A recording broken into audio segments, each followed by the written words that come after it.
Good evening and welcome to the May 12th Special Town Council Budget Meeting. Please stand for the Pledge of Allegiance.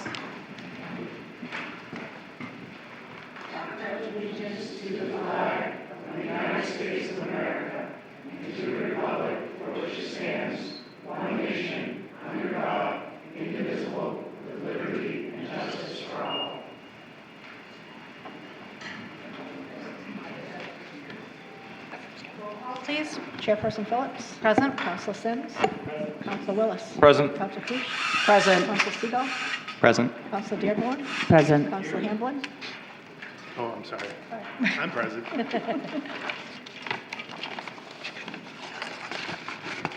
Public hearing number 1 on item 2026-5-10. Public hearing on the proposed 2026-2027 fiscal year budget for the Gorham School District Administrator sponsored.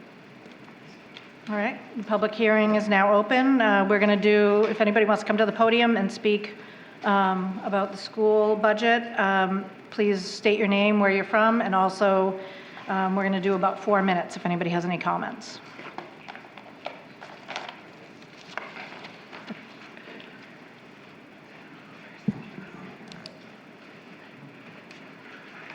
Good evening. Michelle Littlefield, 15 Burton Drive. I'm a member of the Gorham School Committee, chair of the Finance Committee for the school committee, and co-chair of the Fiscal Sustainability Committee, but I speak to you today on behalf of myself alone.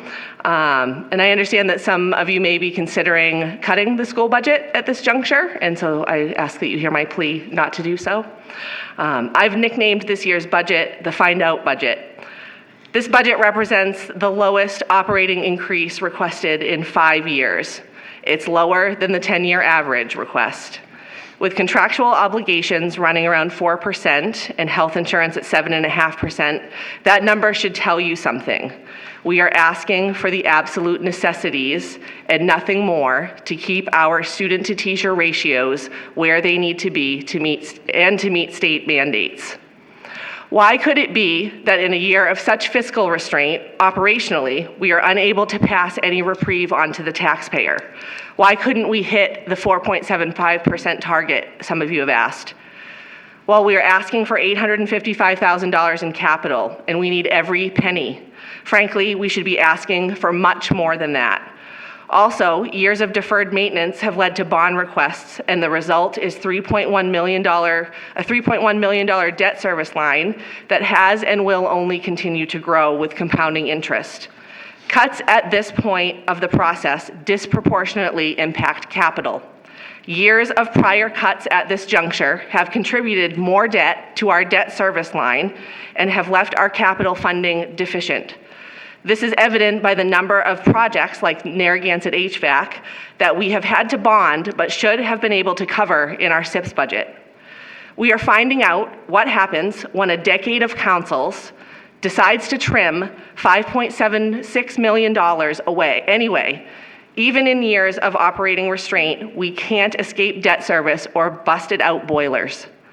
I make jokes about the amount of time I spend digging into town data, because it's a little bit embarrassing, but I do it because the data tells us a story of where we have been and how we got there, and if needed, how not to do it again.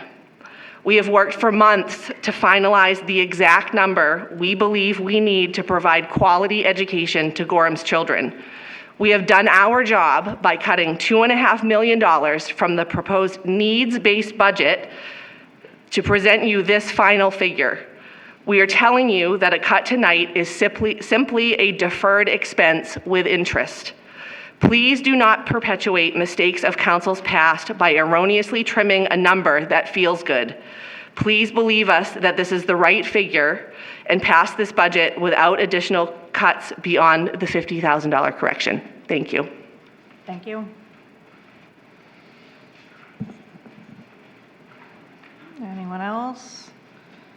All right, we'll close the public hearing. Proposed order 2652. Order that the following school budget be adopted. Hold on one second. Somebody popped up. Yep.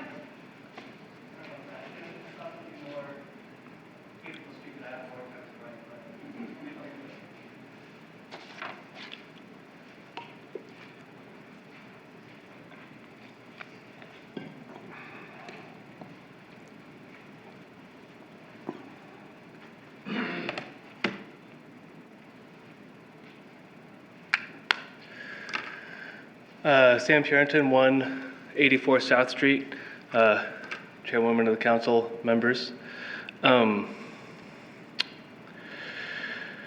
Like I said, I wasn't fully prepared, so this will be probably really quick and from the hip. But as Michelle said, the school committee has put in months and months of work to make this budget the best possible budget the school committee can come up with to sustain the status quo of the schools. And to cut the school budget at this late juncture would benefit no one and would force the school committee to make choices that would hurt both the students of Gorham and the future taxpayers of Gorham who will have to deal with this fallout down the line.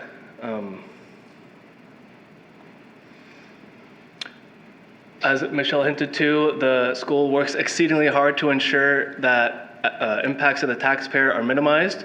She mentioned that the increase in operating costs is the lowest it's been in 4 or 5 years, and what you might not have mentioned is that Gorham schools have the highest amount of our budget that's paid for by the state compared to any other school in Cumberland County. So to say that the schools are not aware of the impact of the taxpayer is plainly false. They clearly have demonstrated that they want to minimize the burden on the taxpayer as much as possible. To continue a cut at this stage would be irresponsible, and I urge council members to not vote for an additional cut beyond the $50,000 correction. Thank you. Thank you. Anyone else?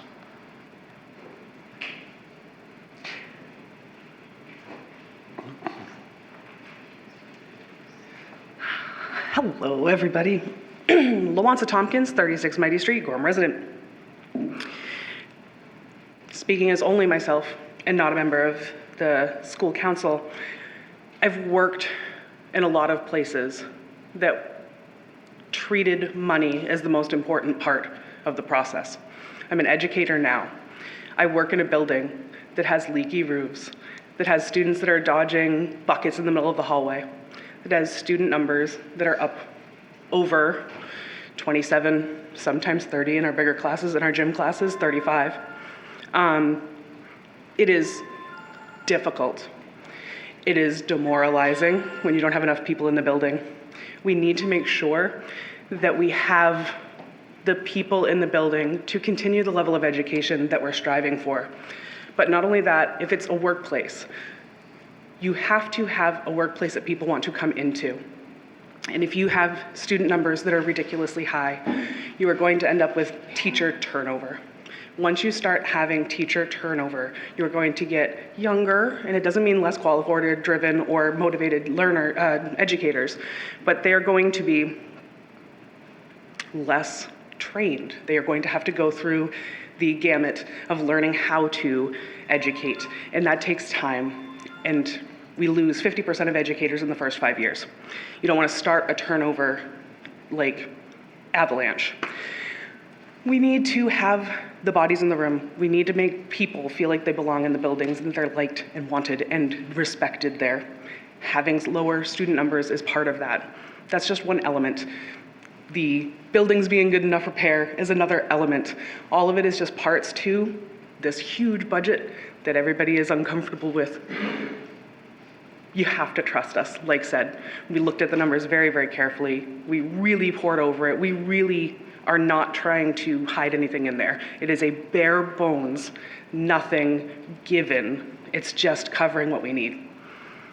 So trust us if you can. We work really hard to earn that trust, and we want to prove to you that we meant what we said. So that's all I got for you. Thank you.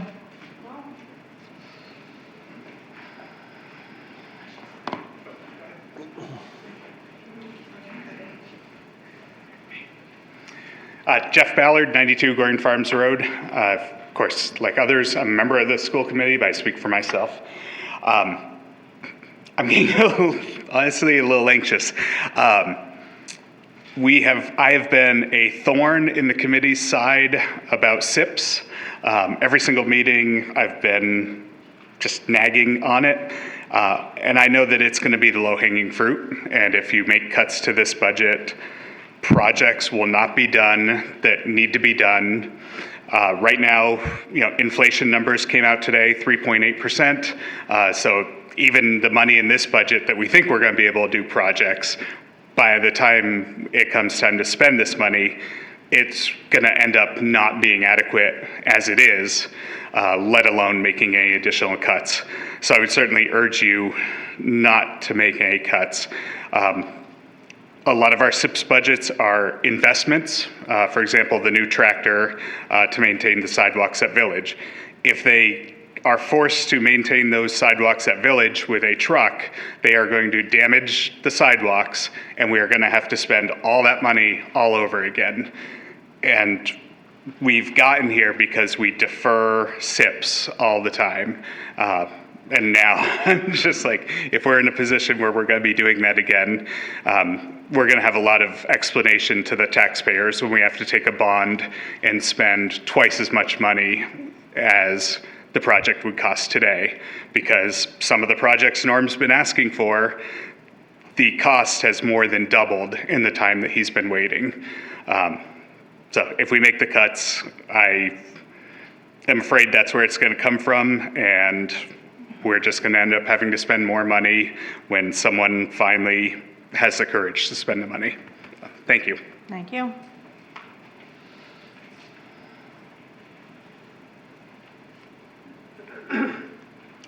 Ken Curtis, 118 South Street.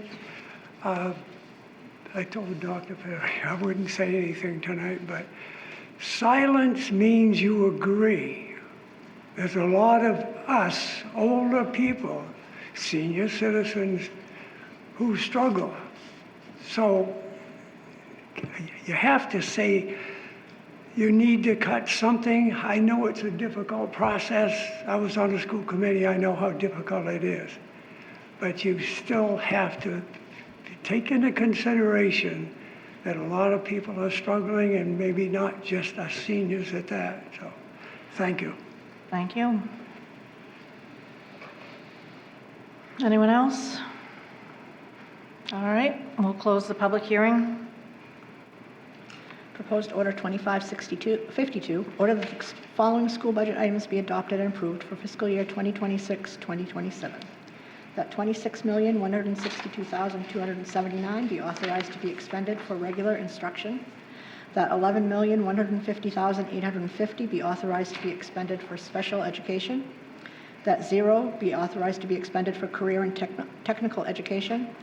That $1,227,053 be authorized to be expended for other instruction. That $4,762,033 be authorized to be expended for student and staff support. That $1,803,896 be authorized to be expended for system administration. That $3,045,253 be authorized to be expended for school administration. That $3,060,885 be authorized to be expended for transportation and buses. That $5,732,444 be authorized to be expended for facility maintenance. That $3,136,719 be authorized to be expended for debt services and other commitments. And that $0 be authorized to be expended for all other expenditures. Be it further ordered that $60,081,412 be appropriated for the total cost of funding public education from pre-kindergarten to grade 12 as described in the Essential Programs and Service Funding Act, and that $16,072,256 be raised as the municipality's contribution to the total cost of funding public education from pre-kindergarten to grade 12 as described in the Essential Programs and Servicing Fund Act, in accordance with the Maine Revised Statutes, Title 20A, Section 15688. That $2,125,894 be raised and appropriated for the annual payments on debt services previously approved by the municipality's legislative body for non-state funding school construction projects, non-state funded portions of school construction projects, in addition to the funds appropriated as the local share of the municipality's contribution to total cost for funding public education from pre-K to grade 12.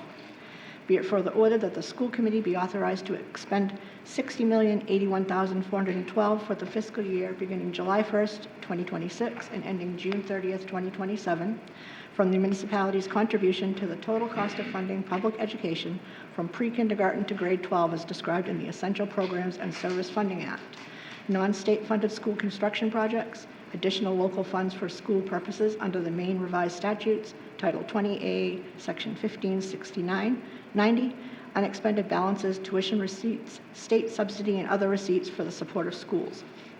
Be it further ordered that the town will appropriate $400,996 for adult education and raise $220,543 as the local share, with authorization to expend any additional, incidental, or miscellaneous receipts in the interest and for well-being of the adult education program.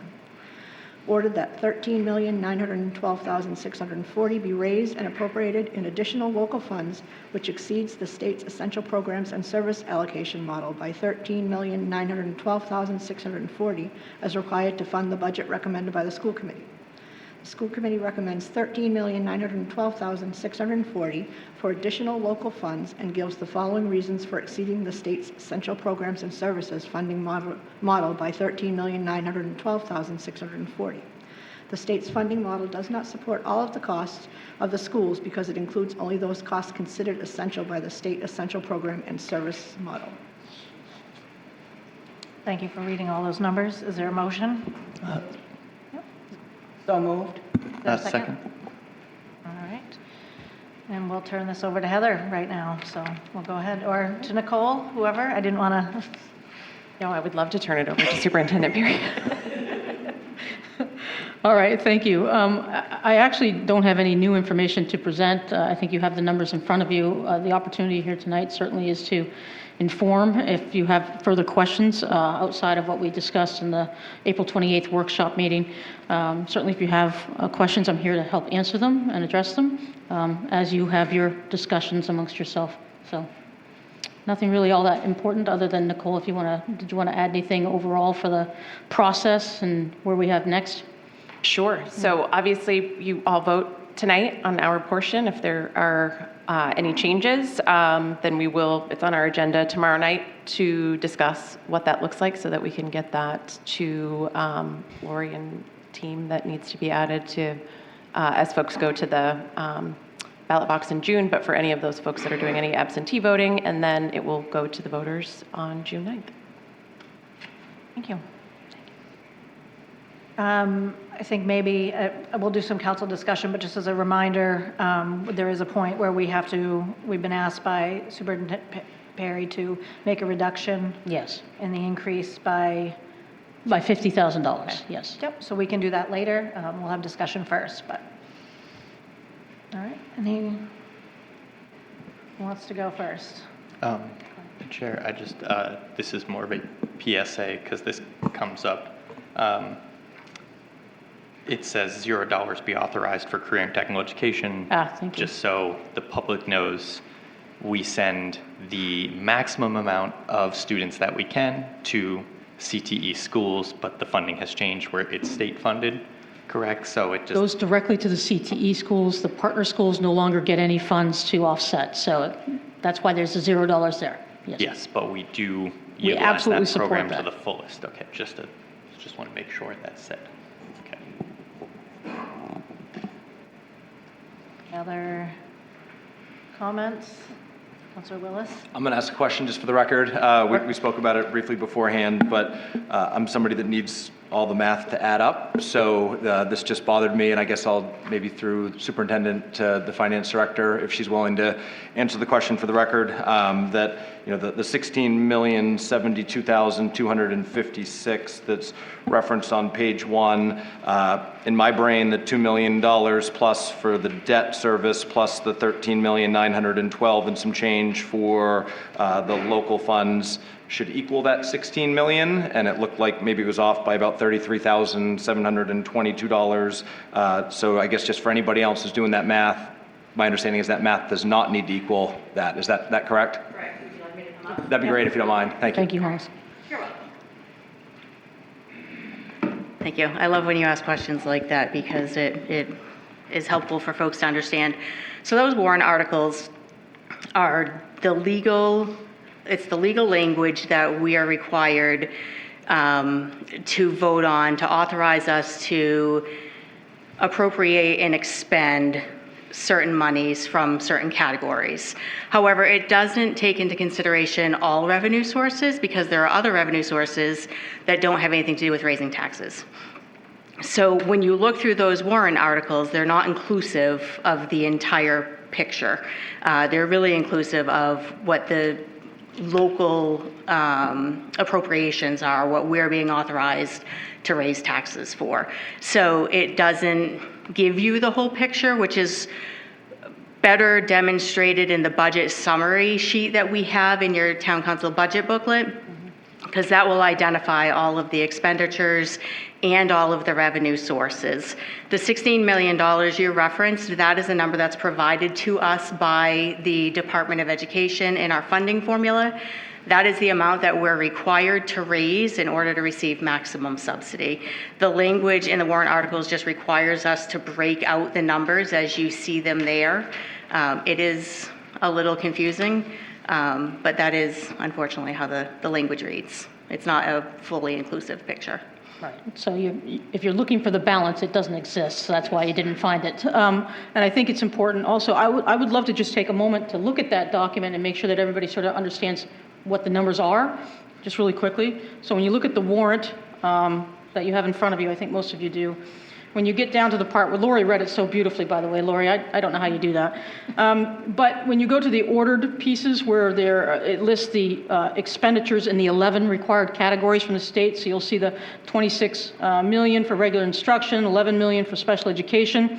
If you add all those numbers up, those total our regular, our operating budget that is seen on page 6 of your budget booklet. It does not include adult education, that is separate, so that's why you would not see everything there. When you look at the number underneath of be it further ordered number 1, that 60,081,412 number, that is all of the monies that we have the authority to expend. So you're granting us total authority to expend those funds. That does not include adult education, because adult education is found below on be it further ordered 400,996 down at the bottom of that page.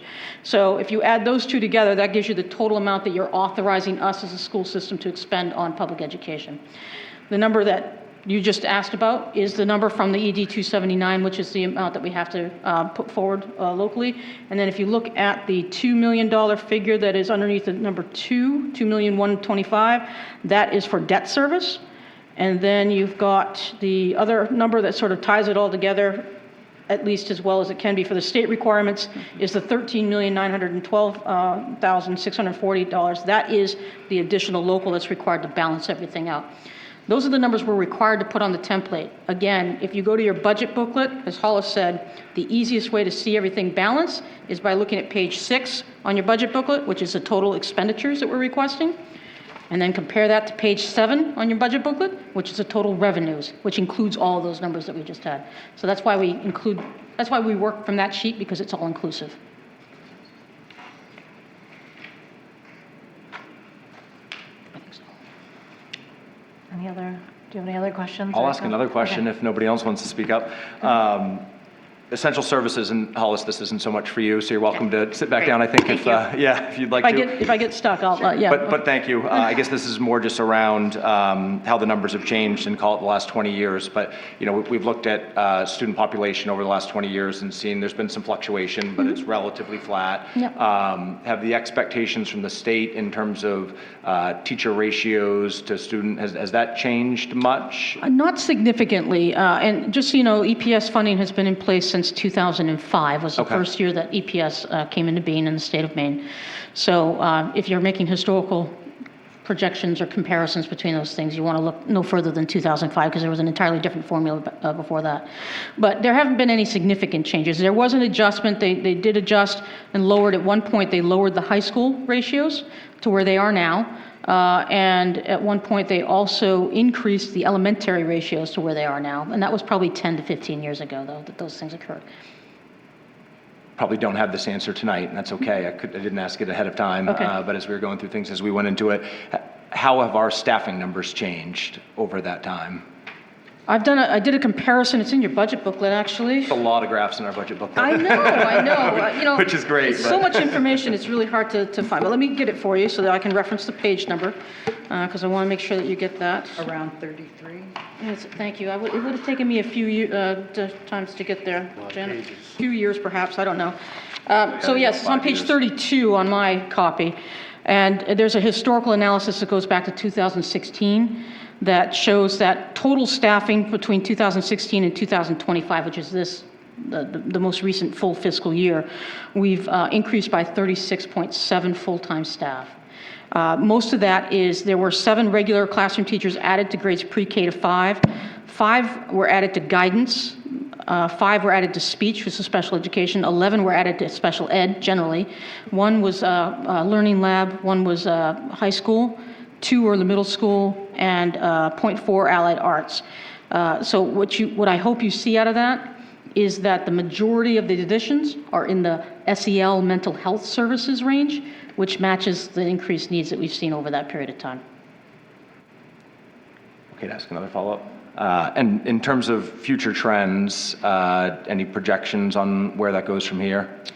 Yes, so I mean, I'm going to share this with you in 2 categories. One, if you look at a whole district, so pre-K to 12, what we're seeing over the next 10 years is a decline in enrollment, but those numbers are based solely on birth certificates and a historical in-migration and out-migration calculation. They do not include potential increases due to development. So if you were to ask me what I see in the big, crystal ball, I would see that what's going to happen is that we're probably going to remain relatively stable with our enrollment over the next 10 years. Now, we do have a bubble class situation that's going to be impacting us significantly at the high school level in the next 2 years, which is why we're doing the project at the high school that we're doing right now. In the next 2 years, we'll have 902. In the next 3 years, it'll be 917 students at the high school, which will be the highest it's ever been. And that's because we have a bubble class at the current 9th grade and a bubble class at the current 7th grade. So when the 2 of those bubble classes are at the high school at the same time, it's going to jump our numbers pretty significantly, and that's when we have to be prepared for that additional space. Are there additional bubble classes below that you already see? Not at that level. Not no. at that level. No, I mean, when I say bubble class, I'm talking 250 compared to our typical class sizes, which are about 200. Yeah. So those are significant. Yep. Go ahead, Councilor Sims. Thank you, Madam Chair. Just a follow-up question on excellent questions around the demographics, something I've been very interested in. I actually was listening to our state economist, Amanda Rector, today. She had some very interesting insights on demographic trends. Particularly, our migration slowed this year in large part due to slowing immigration. So, a lot of demographic experts suggest that birth rates are declining significantly, and populations are not likely to grow, particularly in terms of new births. In migration of young adults is really the driver for population growth moving forward, particularly in Maine. But Superintendent Perry, we talked about this a little bit at the workshop. Some folks might hear, fewer kids in the schools, that means my taxes are going to go down. Could we talk about how the dynamics of that don't really play out in our favor if we lose school population? Well, they may play out in our favor eventually. I'm not sure, but they certainly are not a 1-for-1. So when you lose, let's just say that a classroom size is typically around 20 students, and let's just say as a whole district we lost 20 students. That does not necessarily mean that we can reduce a teacher, because that 20 student could be lost over several different grade levels, for example. So it doesn't necessarily mean that we can reduce a regular classroom teacher for every 20 students that are lost. So that's one part of the calculus. The other part of the calculus is that the needs of the students also may vary greatly. And that's what we've been primarily seeing over the past probably 5 or 6 years since the pandemic, is that the needs of students are increasing. So our special education population is increasing, our RTI population is increasing, and that's response to intervention, it's a support services program for folks that don't know. I will speak, so please stop me in that. But other things like multilingual services have increased. Those populations that require additional services have increased, even as some of our total populations have remained relatively stable. So that's where your costs can go up, even if your student population is is relatively stable. The other thing that to understand is that in revenue, on the revenue side of the picture, when we reduce student enrollment, we reduce revenue from the state in terms of the per pupil amount that we get through these essential programs and services funding model. So that means that, again, it would be wonderful if, you know, you lost those 20 students, you would lose the 20 students associated with that in EPS, and you would be able to cut a teacher, but that's not how the math works, as I explained earlier. So that's how you can have increased taxes as student populations are either stagnant or even slightly declining. Does that answer your question? Yeah, that's very helpful. And I just reiterate, you know, you and the school committee and the school staff do an excellent job. I feel that for my tax money, I am getting an amazingly efficient product here, and my son is benefiting greatly from that. And I thank you all for the hard work you do. It's obviously never easy. You have to make hard decisions, and I'm very appreciative of the job that you all do. So thank you. Thank you. Thanks. Can I add on something too? I think something that is on the committee's radar as we've now, how many years have we had pre-K? 2023 was the first pilot. Okay. So now a few years, being able to incorporate pre-K, now being mandated by the state to take on responsibility for 3 and 4-year-olds, I think we are definitely going to be looking at that sort of the impact long-term that it will have on our special education population, and really hoping that that early intervention will, in the long run, show that we may not need to have as many children in special education because we're seeing them, they're getting that intervention early. So that is something that we are very acutely aware of and have constant conversation on as well.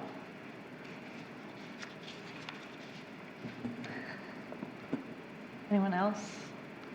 Go ahead. Councilman. I'm impressed with your budget package. I've done a lot of budgets in my career.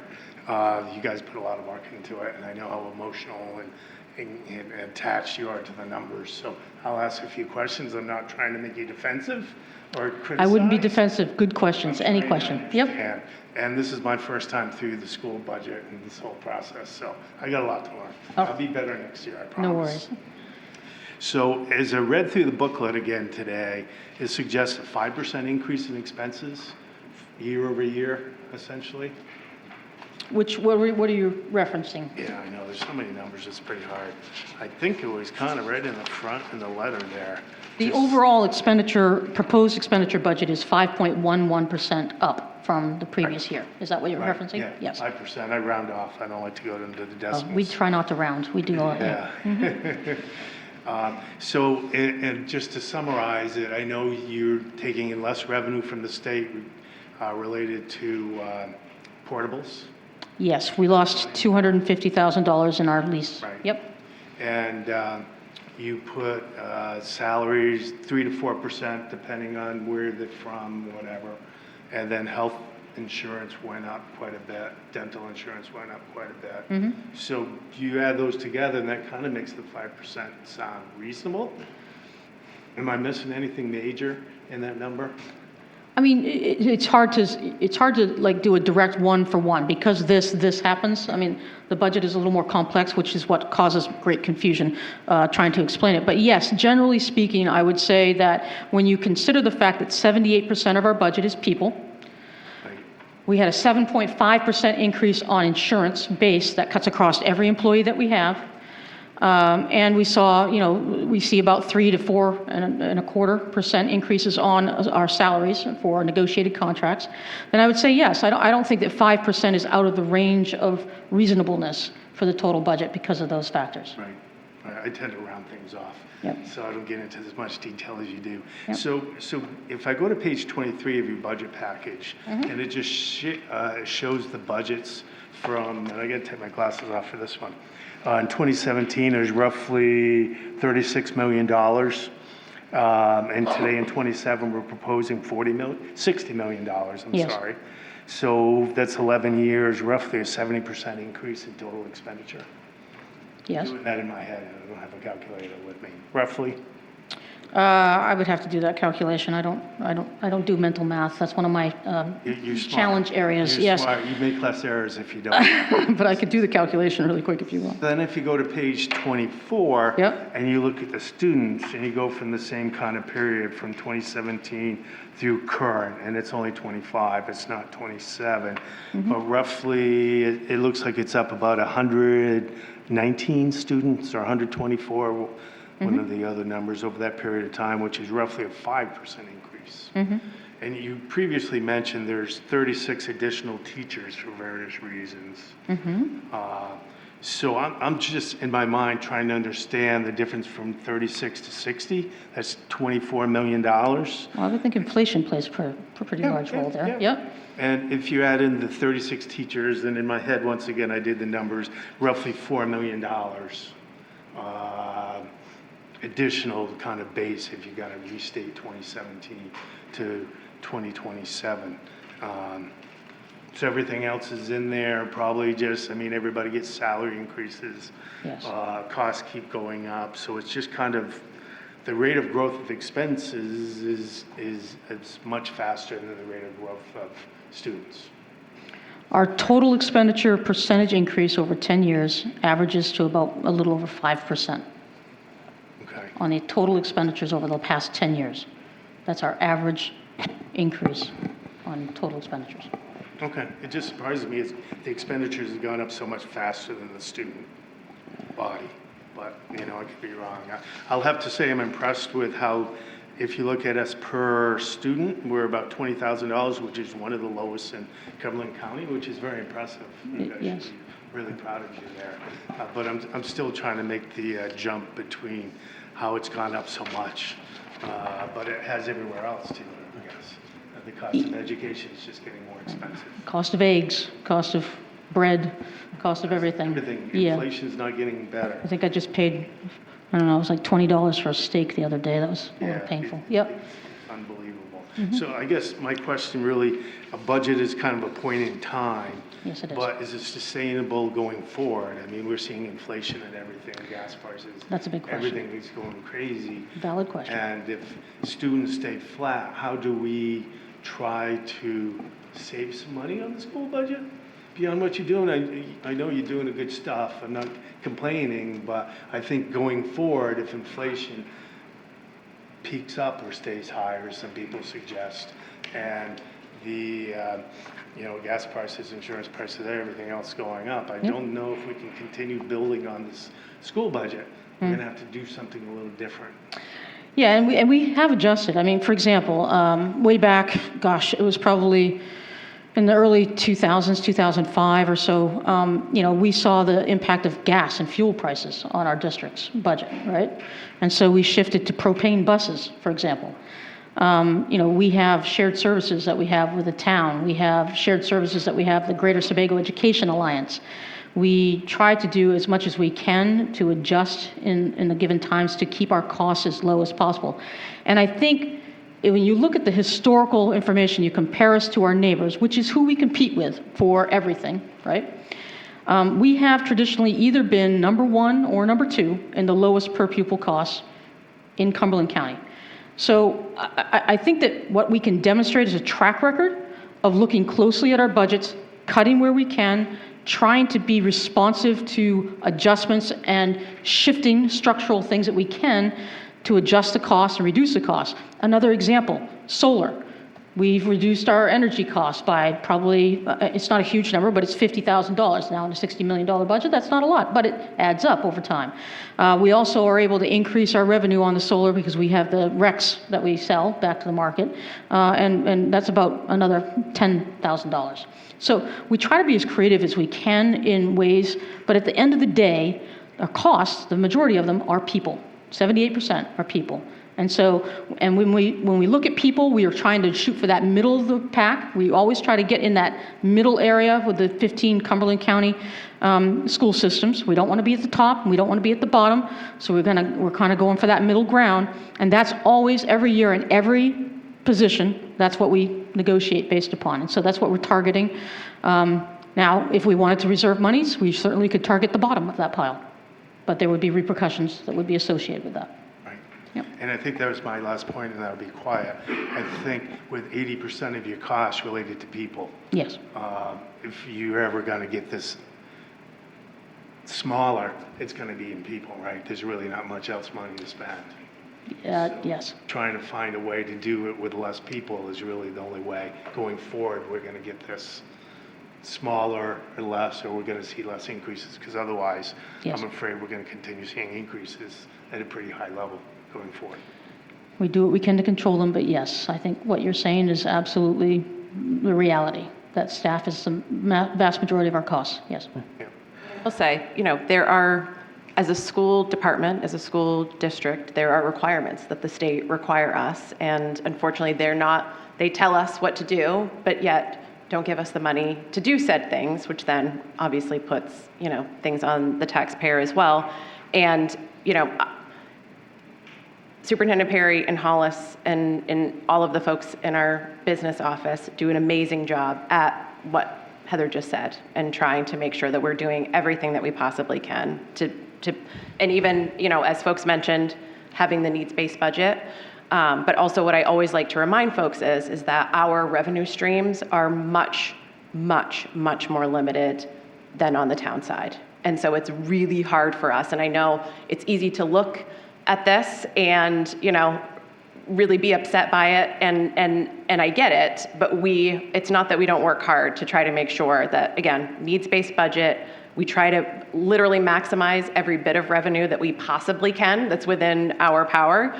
But again, we're very limited. So I think we sort of get looked at in a different way, because we do have a lot of these, expenditures, but not a lot of means of being able to kind of add to that on the revenue side like the town does.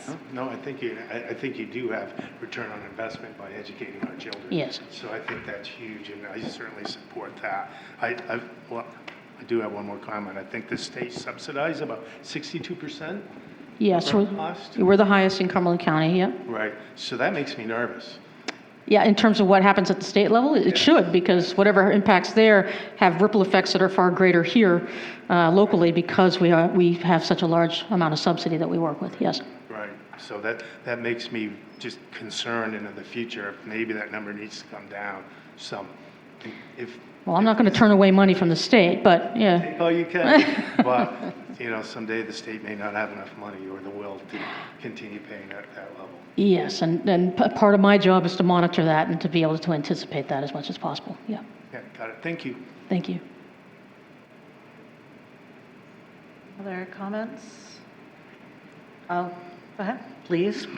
A couple of questions that I had maybe mentioned before and one new one, but speaking of EPS, and to Councillor Hamlin's point, when we're looking at those, we were looking at the budget changes, 36 million to 60 million, but that doesn't also take into account what we provide that's reimbursed. So for instance, if we're getting more money for special education reimbursement, that's hidden in there. It's not hidden in there, well, the numbers that he's referring to were total expenditure numbers. Okay. What you're referring to is the revenue side of the picture. We do get monies back, like for example, when we expend funds on special education students, we get roughly, it's pretty darn close because we're under the state average of special ed students.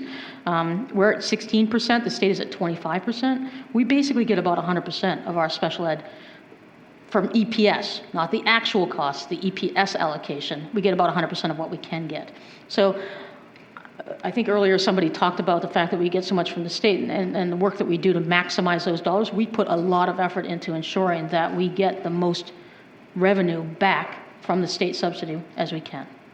And so speaking of that, that then ties into, could you just name a couple of things that EPS doesn't cover? Oh my goodness, I could name many things that EPS doesn't cover. Oh, pick five. Pick five? All right. Well, first of all, EPS does not cover any allied arts. EPS does not cover any like social workers, anything like that. It has a very limited number of school counselors that it does cover, so it's very, very small compared to what the need actually is. Those are three big ones. I would say it doesn't cover the full cost of transportation is another big one. We do get transportation, but it's not 100% of the costs that are associated with transportation. It is actually probably closer to 60%. Then I would say probably the next biggest one, I would say probably anything that's associated with the increased cost of educating students with any kind of support needs. Special ed is an anomaly, but anything like RTI, math labs, reading labs, those kinds of things are not covered within EPS. And I lost that thought, but the other thing that I had written down, do you have any sense of how many students from the middle school transitioning to the high school that leave Gorham or go to other programs? So here's what I can tell you. I have a breakdown. Just a moment. Let me pull it up really quick.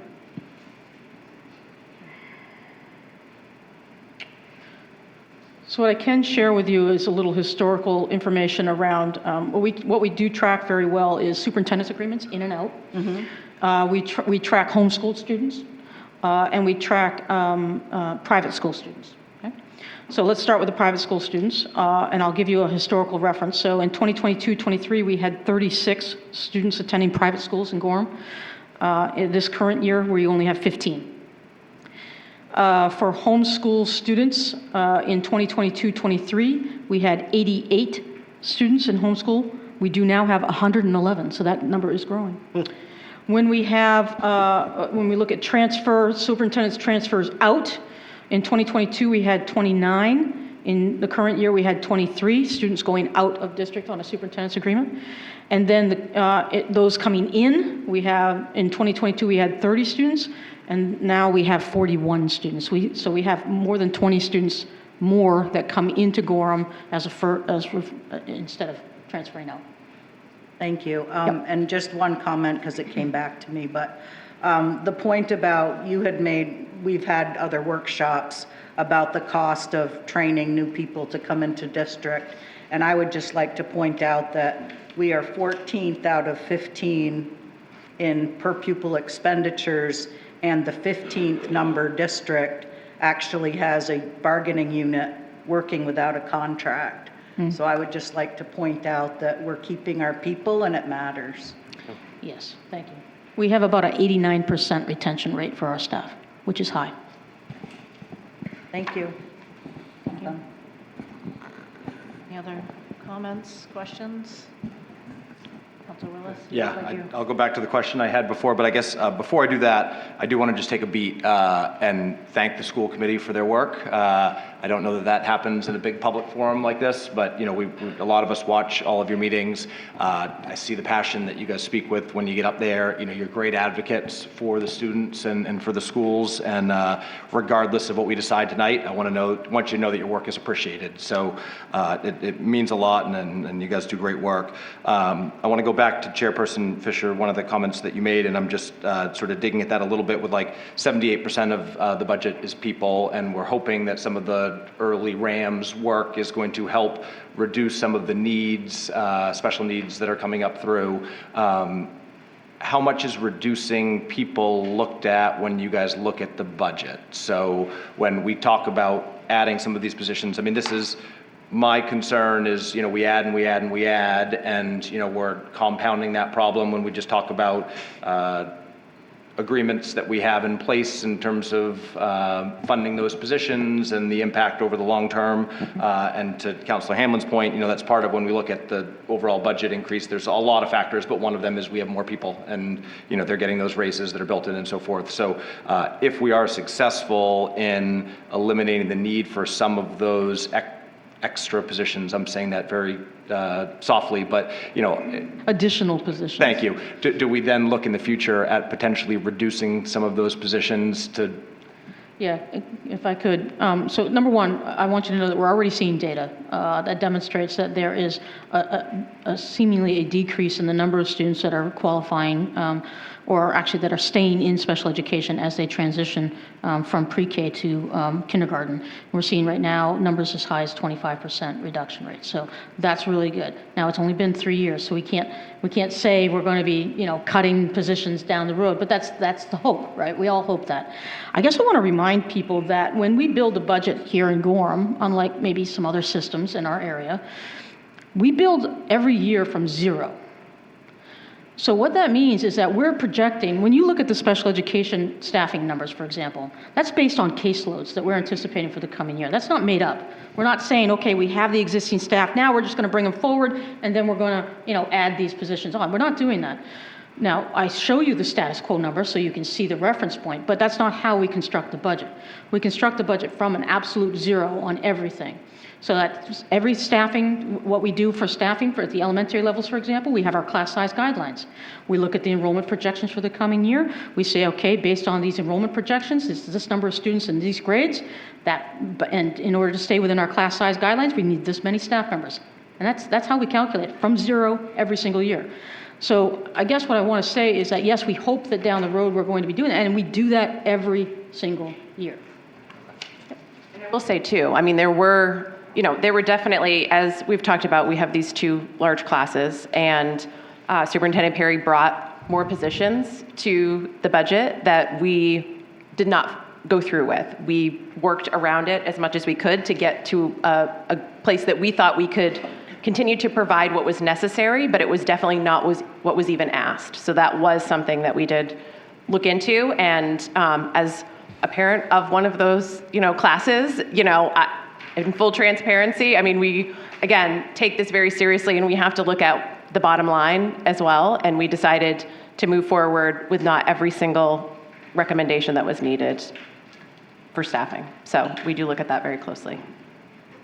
Are you done, Councilor Willis? Yes, thank you. Yep, go ahead, Councilor Hamlin. Yep. One last question. Page 14, just care to clarify for me, page 14, you're talking about expenditures from the 26 budget that were not spent, and they're no longer in the 27 proposed budget? Yes. What happens to that money if you put it in the 26 budget and don't spend it? Oh, no, that's not what that means. So these are items that were in the current year's budget, but they're not in FY27, the next year's budget. So these items were reduced from FY26 in order to create the FY27. But that's good. Now, if we did have that scenario, just to answer your question, if we did have, let's say that we had, for whatever reason, we had a first grade position that went unfilled, those funds would likely not be spent, and then they would go into our fund balance at the end of the fiscal year, and then that could be something that we use in the future years to offset taxpayer expense.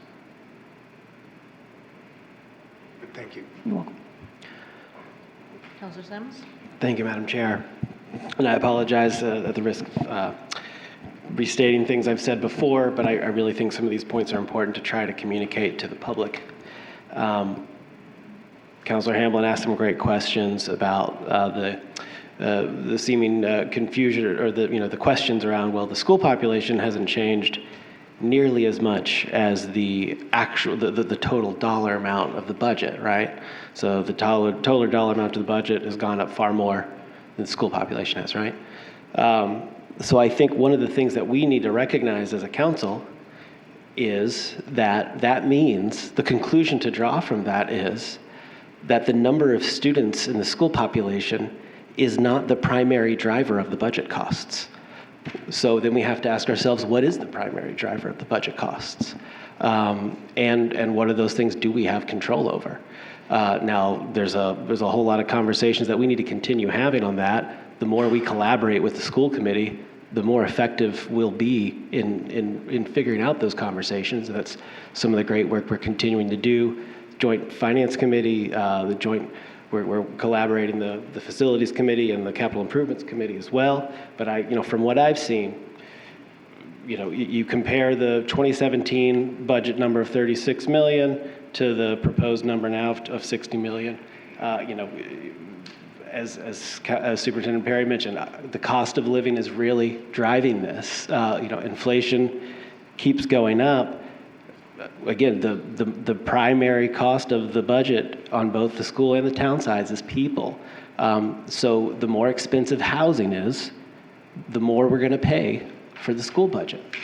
So while over the last 10 years, the town council has, chosen to reduce the school budget request by nearly $6 million, the prior councils haven't been taking actions on the revenue side to generate more revenue. The way that we do that, and I'm just as sensitive to tax increases as anyone. I pay a property tax bill as well. I don't want my property taxes to go up. If we are frustrated that our property tax bills are going up, if we are frustrated at the amount of the bill, we need to bring in more people to help us spread out the bill. If we bring in more people to help us pay the bill, we all pay less collectively. So that's the only way that we can address this. So we can't, if we're going to cut the school budget and then also say we're going to restrict housing development, we have to understand that restricting the housing development is driving up our own property taxes. So it's our job, the school committee's job, is to figure out how to spend the money as efficiently as possible, which they do an excellent job of. It's the town council's job to generate policy, particularly land use policies, that help us generate more revenue without having to burden the existing taxpayers more. It's just math. The only way to do that is to increase the property value. That means more buildings, not more parking lots. So I'll stop there for now, but the town council has to recognize it's our responsibility to generate the revenue in the most efficient way possible that has the least impact to the existing taxpayers. That's on us, not on the school committee. Thank you, Councillor Sims. Well said. Yeah. Any other comments? Questions? I guess I can kick off next. I don't have questions, but comments.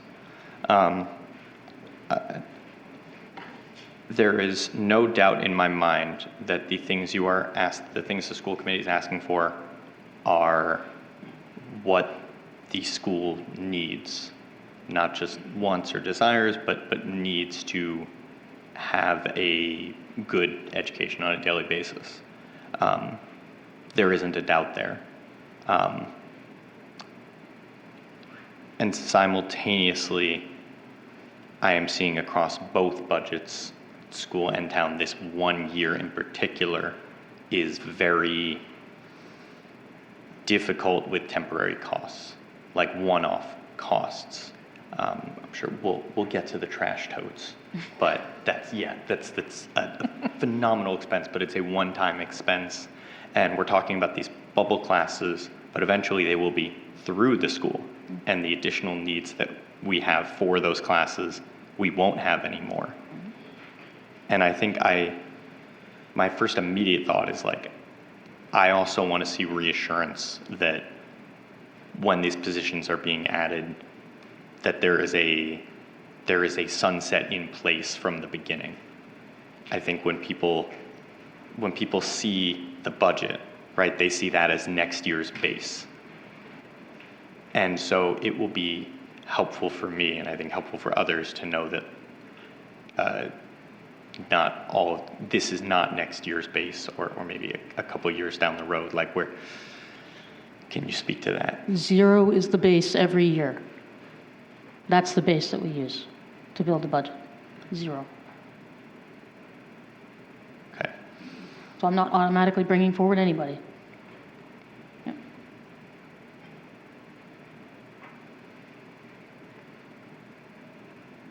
I don't know if that answers your question. It does. I know that is your intention, but I don't know how that actually plays out on a yearly basis. It plays out just like that. The problem is that needs increase, things change. And oftentimes also it's what you see may not be not an increase at all. It may be a limited increase that otherwise would have been larger. So it's hard to quantify that for folks. And my other issue, and I've brought this up before, so not to belabor the same point I've brought before, but there is a second half of the budget conversation every year that feels much quieter when we talk about bonds. And we never really get to the point of well, how much is this going to impact next year's mill rate? Because it's it's very difficult / impossible to actually get those numbers down. But every time we do another bond, it is just pushing another year's budget of another fight of, because it's going to be a large increase than having to pay more debt. And so I don't want us to bond any pavement. Well, I don't know if that's an answer, but it gives me, I don't know if that's a reality, but I will give you this information, which is that as we, like, even when we think about FY28, not FY27, which is tonight's conversation, but FY28, I will tell you that the bond, the full payment of our bond that was approved back in, I don't know, how many years ago was that now? November of last year. That's coming on the budget next year. So that'll be probably $750,000 more that we have to start the budget process with in FY28 so to your point, yes, when we bond things, there is a payment that we have to make, and that payment adds to the regular budget, yes. Yeah. And I mentioned this at the workshop, but I want to say this again, because I'll keep saying this. Our Public Works Department, I think, did incredible work, and Director Deering did just great work at turning large projects into, what can we do for the cheapest possible. And we have appreciated the collaboration with the town over the past year or so, very much so. Yep. Village is one example. Tennis courts are another great example. Yep. Yep. All right, I'll pause there so I don't take up too much space. Okay. Anyone else? Go ahead. I'll be the last one, I guess. I've had 5 kids go through the Gorham school system, and they are all productive members of society, so thank you all. Thank you as a parent first. Not always happy, but, it's whatever. So I'm looking at this from a business standpoint, because ultimately it comes down to money in, money out. I never want to get to a point where we are taxing our taxpayers so much that they can't afford. I've sold 2 houses in the last 2 years for people that can't afford their taxes. Been in their houses for 40 years, and they had to leave to go to a smaller town. Yes. I'm on the fence about this whole thing because I am a numbers person, and it is money in, money out. And there's a lot of stuff in here that makes sense. Some of it doesn't.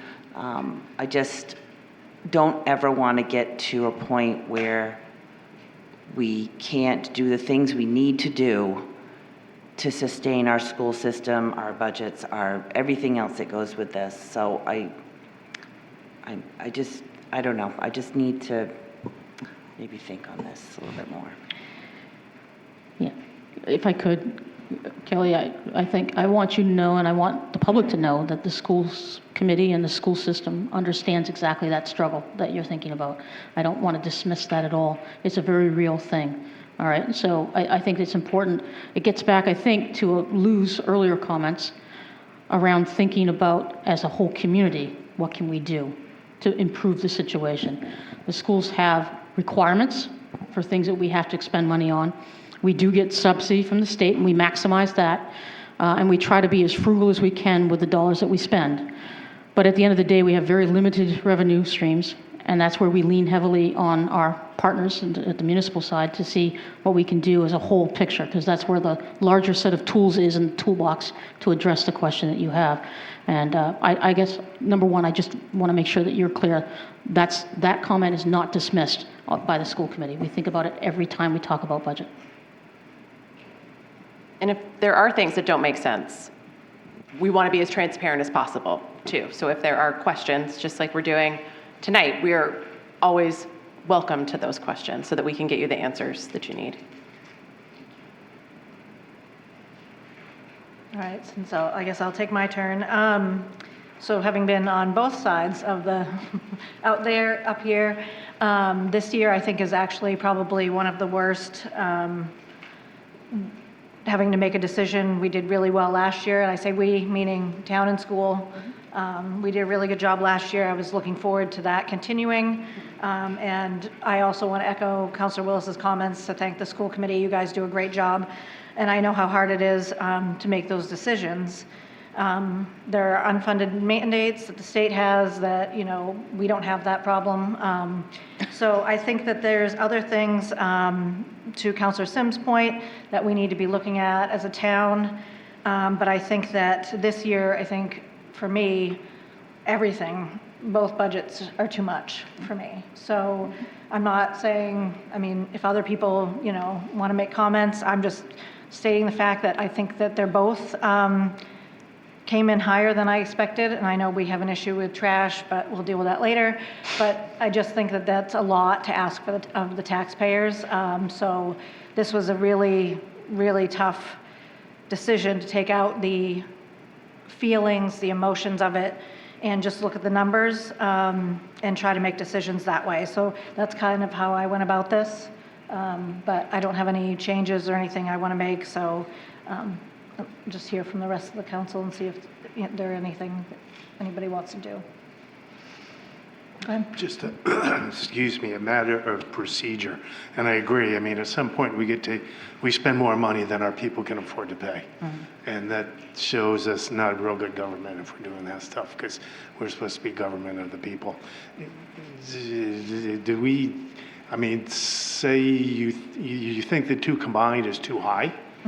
Do we vote on school and then town, or do we look at both together at the end of the day? Or we have to do school now, and then we have to take all the money out of the town because we want to save money? Yep, we have to take their separate votes. Oh, okay. We can have a discussion about something happening with the school budget, and then look at the manager and, make reference to the fact that we're going to talk about something, maybe on the town side, like I just did. I just said that I think they're both too much. So I'm kind of giving the nod to the town manager that I might be bringing something up in the next discussion, but. Yep. Just another point of order question. So it's been requested, or it's been identified, there's a $50,000 error that was identified. The superintendent and school committee has recommended that we make that change. Yes. So I would propose, I'll make the motion to make that change. So that's an amendment to the budget? Is it, do I have to pick like is it we're just amendment to a removing- specific section of it, or do I just? We're just removing from the total number, is that what you? Yes, you'd remove it from the total number, $50,000. Yep. Okay, so We made a I'm making the motion? motion to amend the final number by $50,000. Okay, is there a second? I'll second. I'll second. All right, any discussion on that? Go ahead. Can we discuss the overall, or are we just amending that? We're just discussing that amendment at the. And then we'll vote on that amendment, and then we'll Yep, and discuss then- the overall? Yes, yep. This was asked of us by school committee and the superintendent to do. There was just a small error. Yes. Yeah. Yeah. I know it's hard to consider 50,000 a small error, but it was, yeah. And you had already taken your vote and done all that type of stuff on it, so that's why we're doing it. Is that correct? That's correct. So the school committee had already voted to approve a total number. In order for us to go back, it would restart the whole process. We don't really want to do that. So the town council can make the adjustment, and it would just keep on with the timeline. All right. All those in favor of the amendment? 7 yeas. And back to the item as amended, $50,000 less. Okay. So I can ask, this might be a question for the finance director, Ms. Cobb. This 50,000, this is my legitimate question. Did this change the mill rate calculation at all? It reduced the anticipated mill expectation by 2 cents. We would now stand at 83 cents instead of 85 cents. Yep. And so if we, so that's 2 cents. If we ended up cutting even $250,000, that would be Roughly $30,000 roughly is 1 penny on the mill. Yeah. So, last year was an amazing. It was 23,000 last year, yeah. Yeah, it was coming in at 10 cents, right? And this is, the amount that would need to be cut to get back to that would be an insane amount of money. Yes. Yeah.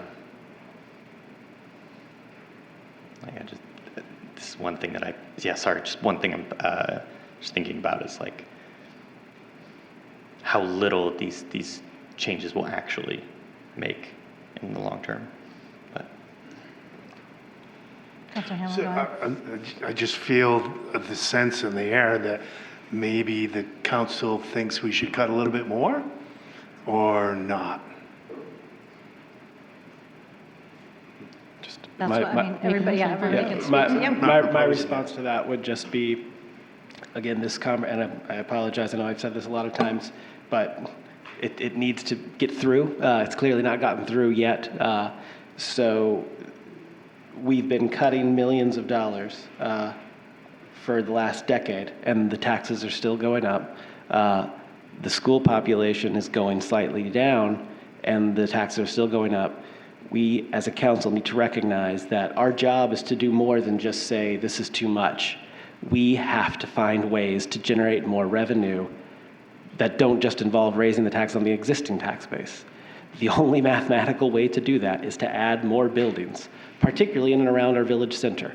If we push all the development further out, we're not going to get as much, and it's not going to be as net positive, and it's going to have more negative impacts. And the town council has agreed to spend a significant amount of money in some of the same years that they cut millions of dollars from this school budget. And I can list off these things in detail if need be, but the town council's prior decisions, have gotten us to where we are. And I think it's, I sympathize with people whose taxes are going up. I'm one of them. But a lot of the people who I've heard complain about their taxes going up also complained to me about too many people in this town, and the traffic's too bad. I drove my son home from Westbrook at 5:07. I went right down New Portland Road. I waited at the red light for less than a minute. I got through all 3 red lights in less than 2 minutes. So there's trade-offs. If we don't want to have anybody else come to this town, we have to pay more. It's math. We clearly have gotten to a point where just cutting is creating serious pain. It is threatening the school's ability to continue to deliver the product that our parents want. And education is a huge part of Gorham's history as long as it's been here. So again, we have to take it upon ourselves. And unfortunately, the decisions to generate more revenue take time. So we're behind the 8 ball on that already. So we have really got to pick it up on the town council side. We have to take up our responsibility to figure out better land use policy that generates more revenue and do our best to mitigate the pain in the meantime, because that's where prior decisions have gotten us to today. And I don't think that penalizing the current school population for that is the right decision. Councilor Willis, go ahead. Councilor Hamlin asked a process question that I feel like you got like half the answer to earlier. And so I'm thinking maybe it's worth revisiting it, and anybody can chime in at any time if they want to add more to it. But in terms of what happens next, like we will vote tonight on the school budget. We'll make a decision on that. A lot of people will leave. We'll talk about the town budget and we'll vote on that. Then the school budget will go to referendum, right? So that then it will go to the voters. So if it goes to the voters and it fails, then it comes back to... The school committee would have to re-vote on a budget, bring it back to the town council, and basically repeat those 3 steps until all 3 steps have been approved. So we are sort of step 2, if you count the school committee and staff as step 1 in the process, to then send it to the voters. So, the voters will have a chance to look at this and make their decision on where it stands. And then we may sit here again in the future, depending on what happens, or we may not, and it may just be approved at referendum. So our town budget separately, we approve it, and that does not go to the voters. So that is done just by the council. So, and I guess if you'll give me just a little bit of leeway here too, I'll keep going. But I came into tonight really looking at the mill rate, and like I would have loved to get to $1. I mean, it's hard, like, how do you squeeze some out of here and you squeeze some out of the town side, and, trying to get that down. I mean, I appreciate Mr. Curtis standing up and, making his voice heard. I'm frankly surprised we didn't hear from anybody else. I really struggle with the cuts. I've got ideas on if it was me making the decisions, where I may allocate money differently or change things. I also realize that's not within our purview, that whatever we decide from a monetary standpoint, it goes back to the school committee and they make those cuts. And, I have to say, I fear for the cuts coming from SIPs, that, when you look at some of the processes in the past and cutting from that. So I'm really torn. I agree with Chairperson Phillips. I'd love to see a reduction. I really fear where that reduction comes from, and understand it from the school committee standpoint that you want to support your students and staff and so forth. So I'm open to continuing to discuss, but I'm leaning towards supporting the amendment that came forward. So. Councillor Kush, go ahead. Yes, I'd just like to point out that this needs-based budget that we started with has a reduction of over $2.5 million. And for those people that may not have watched all of the workshops, the district leadership team, I attended them, and the district leadership team gave up people to get other people. So I think that we haven't given, I'm paying taxes, I'm on Social Security and Medicare, so I'm one of the people here with almost a fixed income. And I think that we have a fiscal sustainability committee, to Councillor Sims' point, that's been working. We're working on acronym,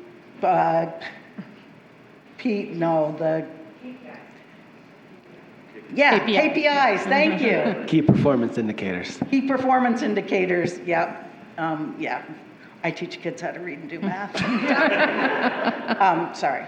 And so I think that we need to give that process some more time. The school budget and the town budget, we've come to that conclusion that we're all one pot of money. The school committee was able to reduce their budget by tens of thousands of dollars because of the cooperation that we have. And as much as this hurts, I think that the budget is coming in as low as it possibly can. And I was on some of those committees where we're now seeing those SIPs errors coming to haunt us. And it's not just us, it's a statewide issue, and they're working on it at a state level to try to improve what happens with buildings. But to one of the commenters' points, we don't really need our kids coming in with buckets of water that they have to get around, and this is difficult and it's a hard time, and the school budget is an easier target than the federal government because we're right here. But money's being wasted in a lot of places, and this is not one of them. Thank you. Thank you. Councillor Hamplin, go ahead. So kind of where I'm at is this page that's been passed around where 62% of our school department, I think, is subsidized by the state. They're the highest in Cumberland County. I mean, that's impressive. I think management of Gorham has done a great job to get it that high. It's very impressive, I think, that we do it, and the state is really helping us keep this down. And that's what scares me a little bit, that if the state decides they don't want to do it, we're going to have a big bag hole that it's going to have to fill somehow. I think the second metric also on this page is the average cost per pupil is $20,000, a little over $20,000. We're the second lowest in Cumberland County. It's amazing what we're doing already. It seems like the numbers are working pretty well, but as Councillor Sims said and other people mentioned, it's costs go up. We have to cover it somehow, and we're covering it with the state now, but we seem to be doing a pretty good job. So overall, I think the budget's pretty good. Yep. Is there any grants available to help with any of this that could be written anywhere in the state of Maine? We have utilized grants in the past, and we do have federal funding that's not included in the numbers that you see that are going before you. So we do have federal funds that help to offset costs for special education. There's a local entitlement grant that we get from the feds. There's also an ESSA or ESSA grant that we get from the federal government that helps to pay for some of our response to intervention services that we provide for students. Total, when you put it all together, the local entitlement and the ESSA grant, it's probably somewhere in the vicinity of what, like 7 million, like 6.5? We receive over $1 million in grants. What's that? We receive over $1 million in Yeah. grants each year. Yeah, so yes, over $1 million in those grants. Yep. So there is some money that's offsetting from the feds in those areas. We do seek out grant funding in other areas. One of the things that we try to be careful of, though, because grants can create cliffs. Because often grants are things that are temporary, and then, if you can't find a way to sustain those costs, then you don't want the grants. And so I think those are things that we tend to look at. The other thing to understand, I think that's very interesting, and it gets back to the sort of the difference between the school and the town. On the school side of things, with educational grants, we actually have a very low free and reduced lunch rate in the community of Gorham. It's about 21% when we compare ourselves to, SAD 6, which is over 50%, and some of our other area school systems. That makes us not very grantable, right? However, the community of Gorham, in its low property value, relatively speaking, is a little more grantable in other areas. The problem is that you all don't get access to educational grants, and I don't get access to municipal grants, and so we're not able to maximize grant dollars as well as we otherwise could if the demographics were different. So that would be helpful if we could maybe all get together to grant. It certainly wouldn't hurt, yeah, and certainly also I want you to know that Ephraim and I talk, like, when there's grants applications for the federal government for things like, earmarks and those kinds of things, we actually talk about those things, and if there's ways that we can help, like I've written letters of support for some of the grant applications that have been put forward for the town, and, he's helped me with a couple of other things too, so we actually do collaborate on those things, yes. Okay, Yep. thank you. Any other questions, comments? All right, is everyone ready to vote? All right, all those in favor? All those opposed? To Dearborn Phillips.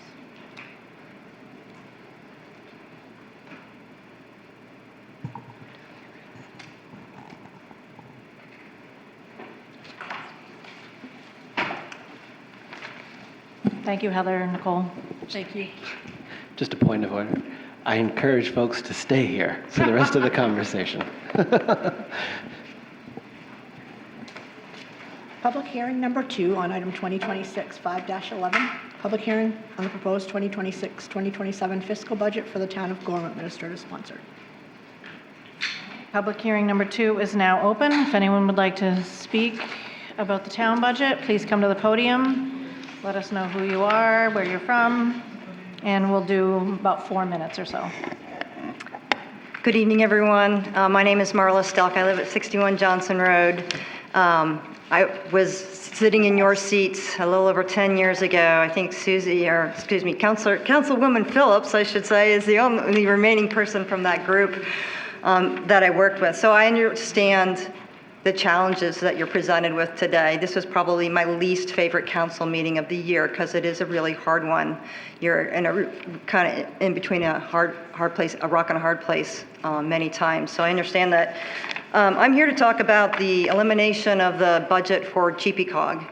When I was on the council, GPCOG had recently hired a new executive director, Christina, at the time, who has done, in my opinion, an incredible job maximizing the services that GPCOG offers and lowering the thresholds for that for people and for communities in the greater Portland region. I volunteered to be on the GPCOG committee when I was on the town council, and I have to say it was probably the best thing I could have possibly done because it not only educated me as a counselor on the ways in which we can save money and provide better services for our community by collaborating with the larger greater Portland community as opposed to just being Gorham on its own and its lone voice in this wilderness of town politics and funding and all of these things.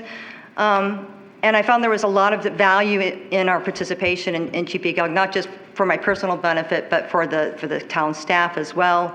And if you think about it, it's about a $40,000 budget line item. And what I heard from the school today was that $30,000 is about a penny on the mill rate. So if you think about $40,000, it's just a little bit more than a penny on the mill rate. It's a drop in the bucket, but it's a drop in the bucket for the overall budget for the town. And the savings and the cost savings and the money that you save in return for that minimal investment overshadows that $40,000. The more you participate in GPCOG, the more money you save. And I think right now in particular, I mean, I can understand it's easy to look at that and say, oh, we're just giving money to this organization, and what are we really getting back from it? I don't have the numbers. I'm sure Christina or Tony could give you those numbers. But I can tell you from my experience participating with GPCOG and watching how the town of Gorham has grown and improved over the last 10 years. This is the first town council meeting I've come to since I stepped down from the council myself, because I've been so impressed with the work that's been done in town in terms of public safety, road crossing, pedestrian crossings, the trails expansion, more opportunities for community involvement in things. But a lot of that, I feel, has come to fruition because of the regional work that we've been doing. We brought the Husky line in, the bus service into Gorham. That's been a huge improvement. Cooperative purchasing, we can take advantage of economies of scale by doing cooperative purchasing with GPCOG. I understand that there is a fairly vocal town employee who feels that we got a raw deal with cooperative purchasing this last year, but I will say nobody got that product that they wanted at the time when that was being requested. So it wasn't just Gorham against Portland. It was just a lack of availability at the time for that. I would hate to see one experience or bad opinion that, in my opinion, isn't really founded on solid facts to overshadow all the benefits that GPCOG has brought to this community. They assist us with grant writing. We just heard a lot about grant writing. I remember when I was on the council, the town manager at the time said, well, I don't want to do any grant writing. We're not going to do any grant writing. It's a waste of my staff's time. Could you hire someone for $40,000 to do grant writing for you? No, you can't hire anyone to do $40,000 for grant writing for you. This is a really low investment. They helped to get $50,000 to fund the stormwater upgrades in the parking lot right outside this building here. Clean water is incredibly important, and as Portland continues to grow and we build more infrastructure, which we hopefully do, to Lou Sims' point, thank you very much, Chairman Sims, for that comment about, we did not do right in terms of revenue growth over the last 10 years, or even when I was on the council as well. I agree with you 100%, and I will take ownership of that, because we really do need to do more to build revenue in this community. It comes down to land use. There's no organization that is better equipped to handle that and to help Gorham than GPCOG. That is what they do. Workshops and professional development, the senior property tax program that we have in Gorham, that came directly from my participation in a GPCOG workshop that was held, talking about how you can help seniors in your community as costs are increasing. That's where that came from. Support for, if we're doing an Amazon project down the road here, I don't know where that's going to end up. If it causes more traffic, which it will, GPCOG can help us plan for that. Representation in Augusta. I hate driving to Augusta. I would love for GPCOG to advocate for the town of Gorham and Augusta when it comes to things like municipal bonds or school funding formulas or those kind of things. There's power in a collective voice that we don't have as a singular community. Small business loans and support. Could you finish up your comments? I've given you about 5 minutes. Oh, so if you could. Thank you. Sorry, I will. And so I'll stop with trash barrels are not a need. They're a want in this community. I would frankly rather not have trash barrels because I don't know where the heck I'm going to put them at my house. We cut the trash barrel expense line and fund the things that we really do need that are going to realize actual savings for the town of Gorham in this particular economy, particularly with the increase in inflation. We need GPCOG more than ever. Thank you. Thank you. Anyone else?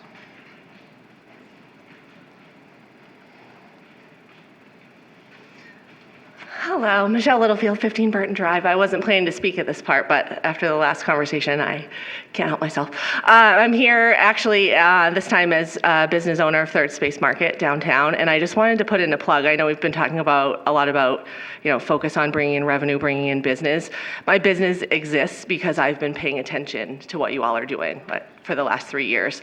I have seen nothing but huge success opening a business in the village in Gorham in terms of the people, the support, working together with economic development. I can see the outcome of the investment that you all have chosen to make there. I see it in my business. I'm looking for a building to buy in Gorham because that's the next step. So I just want you to hear a voice of positivity that I know you hear a lot of the negatives and then you get a lot of pressure from people like me who are scrutinizing you. But things are happening here. Gorham is an amazing place to live and to work and to have a business. And that's because of some of the choices that you all have made in the past, and I don't want to look down on those.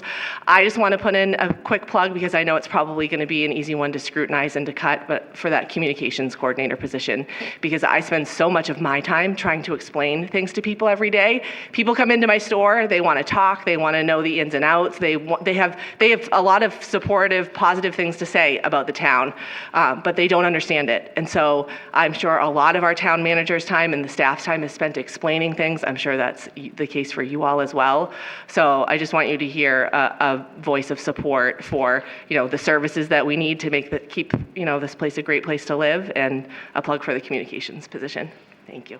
Thank you.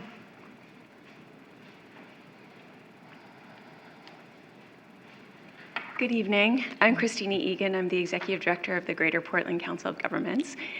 Thank you, Chair Phillips, for giving the opportunity to the public to speak today. I was listening to what Councilor Willis said about the math. So the way I'm going to present the GPCOG justification is through math.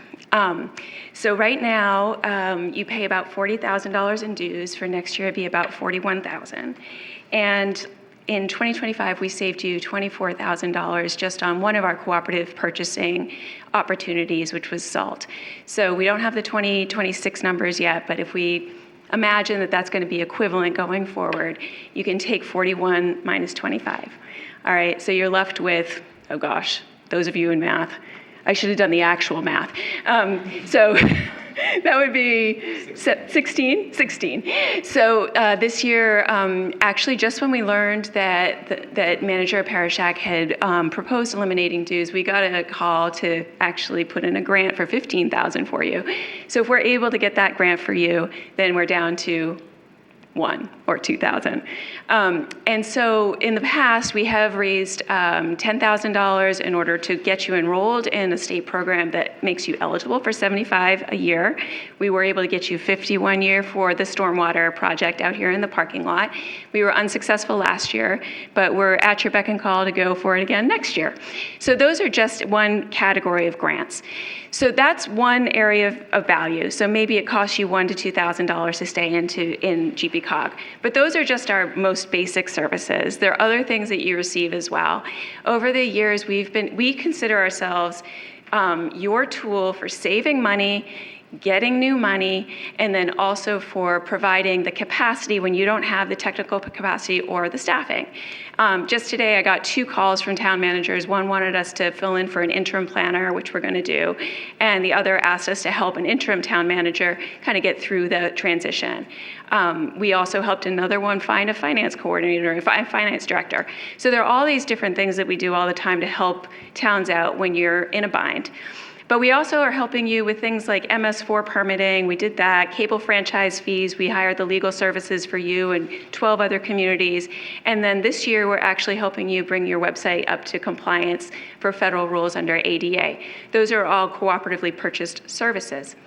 The last thing that we do is we advocate for you, and we provide you access to decision makers. The biggest thing that we accomplished this last year is we pushed back on the housing mandates that were coming to all the towns. And we led with several other folks in the region an effort to get language into a fix-it bill. It was adopted. And what that means is that you will no longer have the mandate to have additional density outside of your growth zones. This is a really big a really big win, and it wouldn't have happened without our leadership. And it came together through our members. The other thing that we're working on this year, and it's our top priority, is property tax relief. So I was a town councilor. I've been in your position. I understand how hard it is. I went door to door. I found, just like Councilor Dearborn, people that were being forced out of their houses because the property taxes were too high. So property tax stabilization is our #1 priority. We have brought together members, and actually I have to give credit to Tom Poirier, because 3 years ago, he's the one who first said to me, you got to get the state to put more money into school buildings. I said, yes, and it's bigger than that. It's the school formula. It's also the overall revenue sharing. It's the property tax relief mechanisms.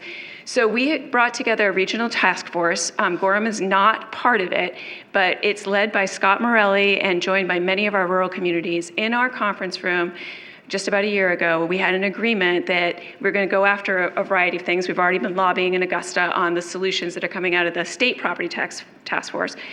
But we have a new solution, which would be an optional regional sales tax that would be given to all of the municipalities. Under the formula that Scott has developed, you would get about $1.7 million in new revenue. And we need Gorham's active participation when we go up to Augusta to advocate on that. There's no guarantee that's going to happen, but that's the kind of large-scale regional work that we're doing, where we're trying to put solutions forward on behalf of all of us. So, if that doesn't convince you that that's worth $2,000, another offering that we have is we provide a localized priority setting workshop for every council. You can have us come in and help you do your annual priorities. I believe you do that already. That's for free. That's usually about $2,000 or more if you're doing a consultant. So there's your math. But there are additional things that you can do too.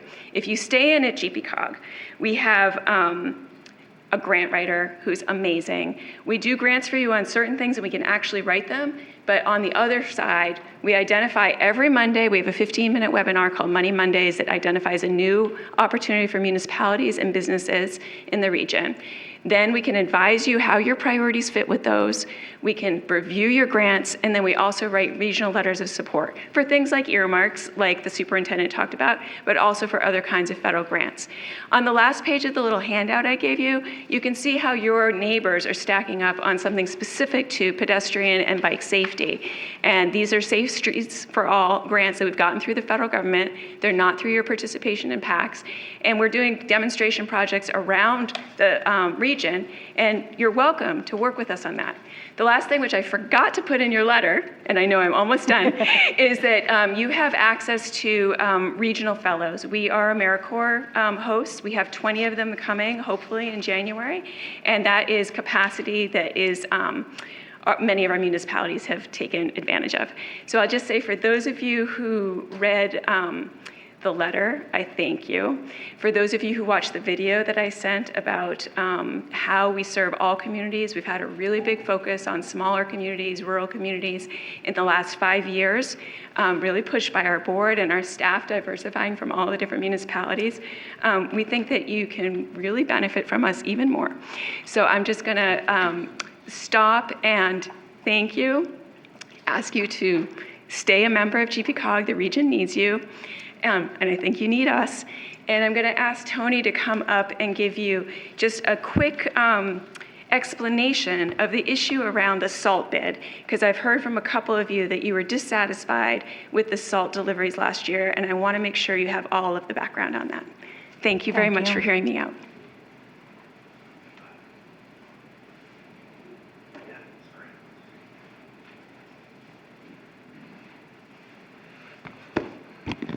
Pardon the limp. The cortisone shot is coming. My name's Tony Plant. I'm the Director of Municipal Collaboration and Chief Operating Officer at the Greater Portland Council of Governments, place that I've been proud to work at for the last 7.5 years. Part of what I do is run GPCOG's cooperative purchasing program. This is a legacy program. It's been around as long, I think, as GPCOG has been, because early on, after GPCOG was formed in 1969, there was a recognition that there's collective power in bringing communities together and aggregating their need for products and services. The lineup of products and services has changed over time, but one of the consistent ones has been road salt. It's Maine, it snows. We get ice on the roads, and salt is an indispensable tool for helping to keep roads safe in the wintertime. I don't need to explain that to anybody in the room, but I just did. This last year, not for the first time, but unusually for my time with GBCOG and the cooperative purchasing program, we had some issues with salt deliveries for a period of 2 to 3 weeks, roughly, in February. And I heard from Terry Deering, your Public Works Director, as well as others, when I held a meeting of Public Works Directors, as I do about 5 times a year, every other month from September to June, that they were really struggling. I'd gotten an email from actually the Public Works Director in Brunswick, outside our area, but they're a Mid-Coast member, so we work with them as well. And I reached out to other Public Works Directors asking, are you having problems getting salt deliveries? And I got a smattering of answers saying, yes, we are. So part of what I do is not only coordinate the bid process, an open, transparent process that demonstrates the pricing that's available at the time, and that's how we calculate our savings, but also to advocate for the communities that are participating, to be your liaison with the vendor. In this case, Morton Salt. Morton has been a longtime player in the market for road salt in Maine. They currently hold the state's contract, so if Gorham wanted to participate with the state, you'd still be dealing with Morton Salt. And if you ran your own process, chances are Morton Salt would be one of the competitive bidders. What I heard from Morton Salt when I reached out to them and met with them on April 8th, which actually was the same day of a meeting with Public Works Directors, at which I reported out that there were issues all up and down the East Coast. There was a stretch of bad weather. Everybody was running low on salt. They had issues with their stockpile in New Jersey when the Delaware River froze for the first time in who knows how long. And they were having problems keeping their stockpiles filled from Newington, Portsmouth, South Portland, Searsport. They were having a hard time. And when I spoke with them, they acknowledged that they could have done a better job communicating the issues to me and through me to communities so Public Works Directors could be more aware. Not that it would necessarily solve the problem with salt supply, but that they would have a better understanding of what was happening and be able to make alternate plans. I worked with the Public Works Director in Standish to help get them reimbursement under our contract, which is very similar to the state's contract, for additional costs that they incurred when they had to hire their own trucks and go get salt in Searsport. I talked with the Public Works Director, John Cross. I said, John, you've got to do what you need to do. And if that means hiring trucks and going to Searsport to get the salt you need, then you do that. You document the additional cost, you get it to me, and I'll go to bat for you with Morton, which is what I did, and the town of Standish got reimbursed. So it's more than just savings. And the way I look at GPCOG, if you're trying to put it in some kind of a value proposition, is that it's money saved, value delivered, and costs avoided.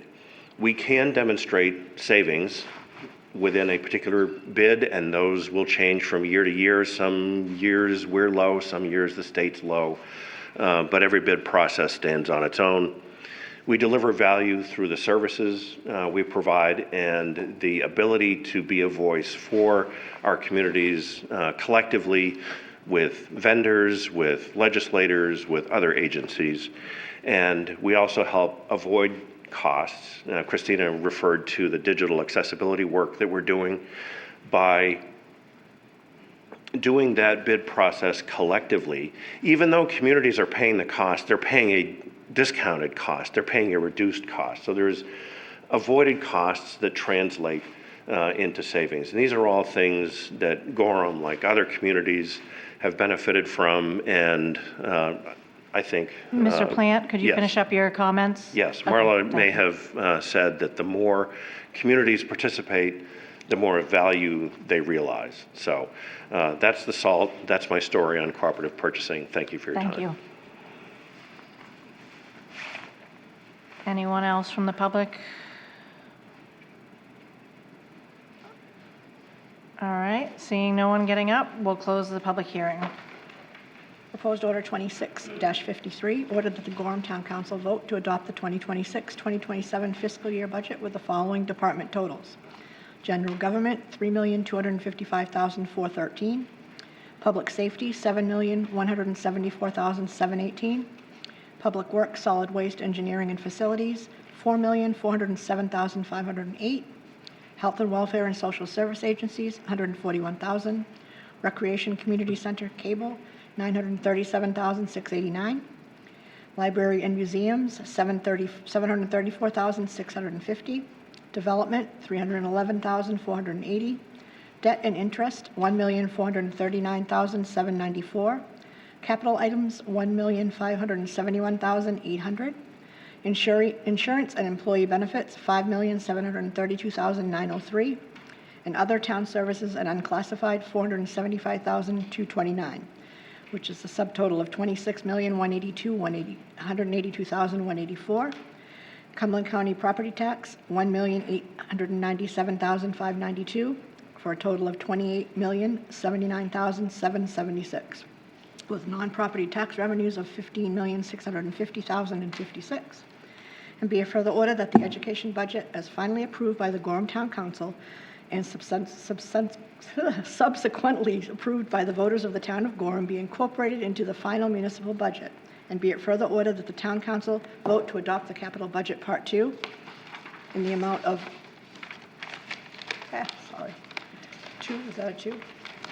$2,363,749 to be funded from the town's undesignated fund balance.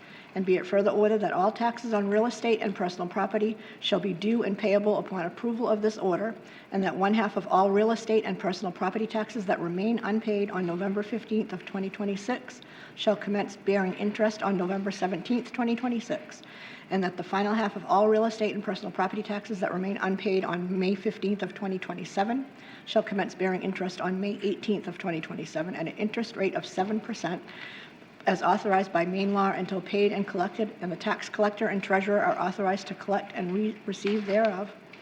And be it further ordered that the Gorham Town Council authorizes the finance director to accept prepayment of real estate and personal property taxes.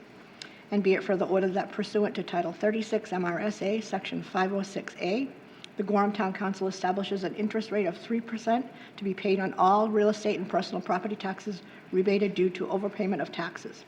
And be it further ordered that pursuant to 36 MRSA Section 906, the Gorham Town Council hereby require and direct that any tax payment received from an individual as payment for any property tax to be applied against outstanding or delinquent taxes due on that property in chronological order beginning with the oldest unpaid tax bill, provided, however, that no such payment shall be applied to any tax for which an abatement application or appeal is pending unless approved in writing by the taxpayer.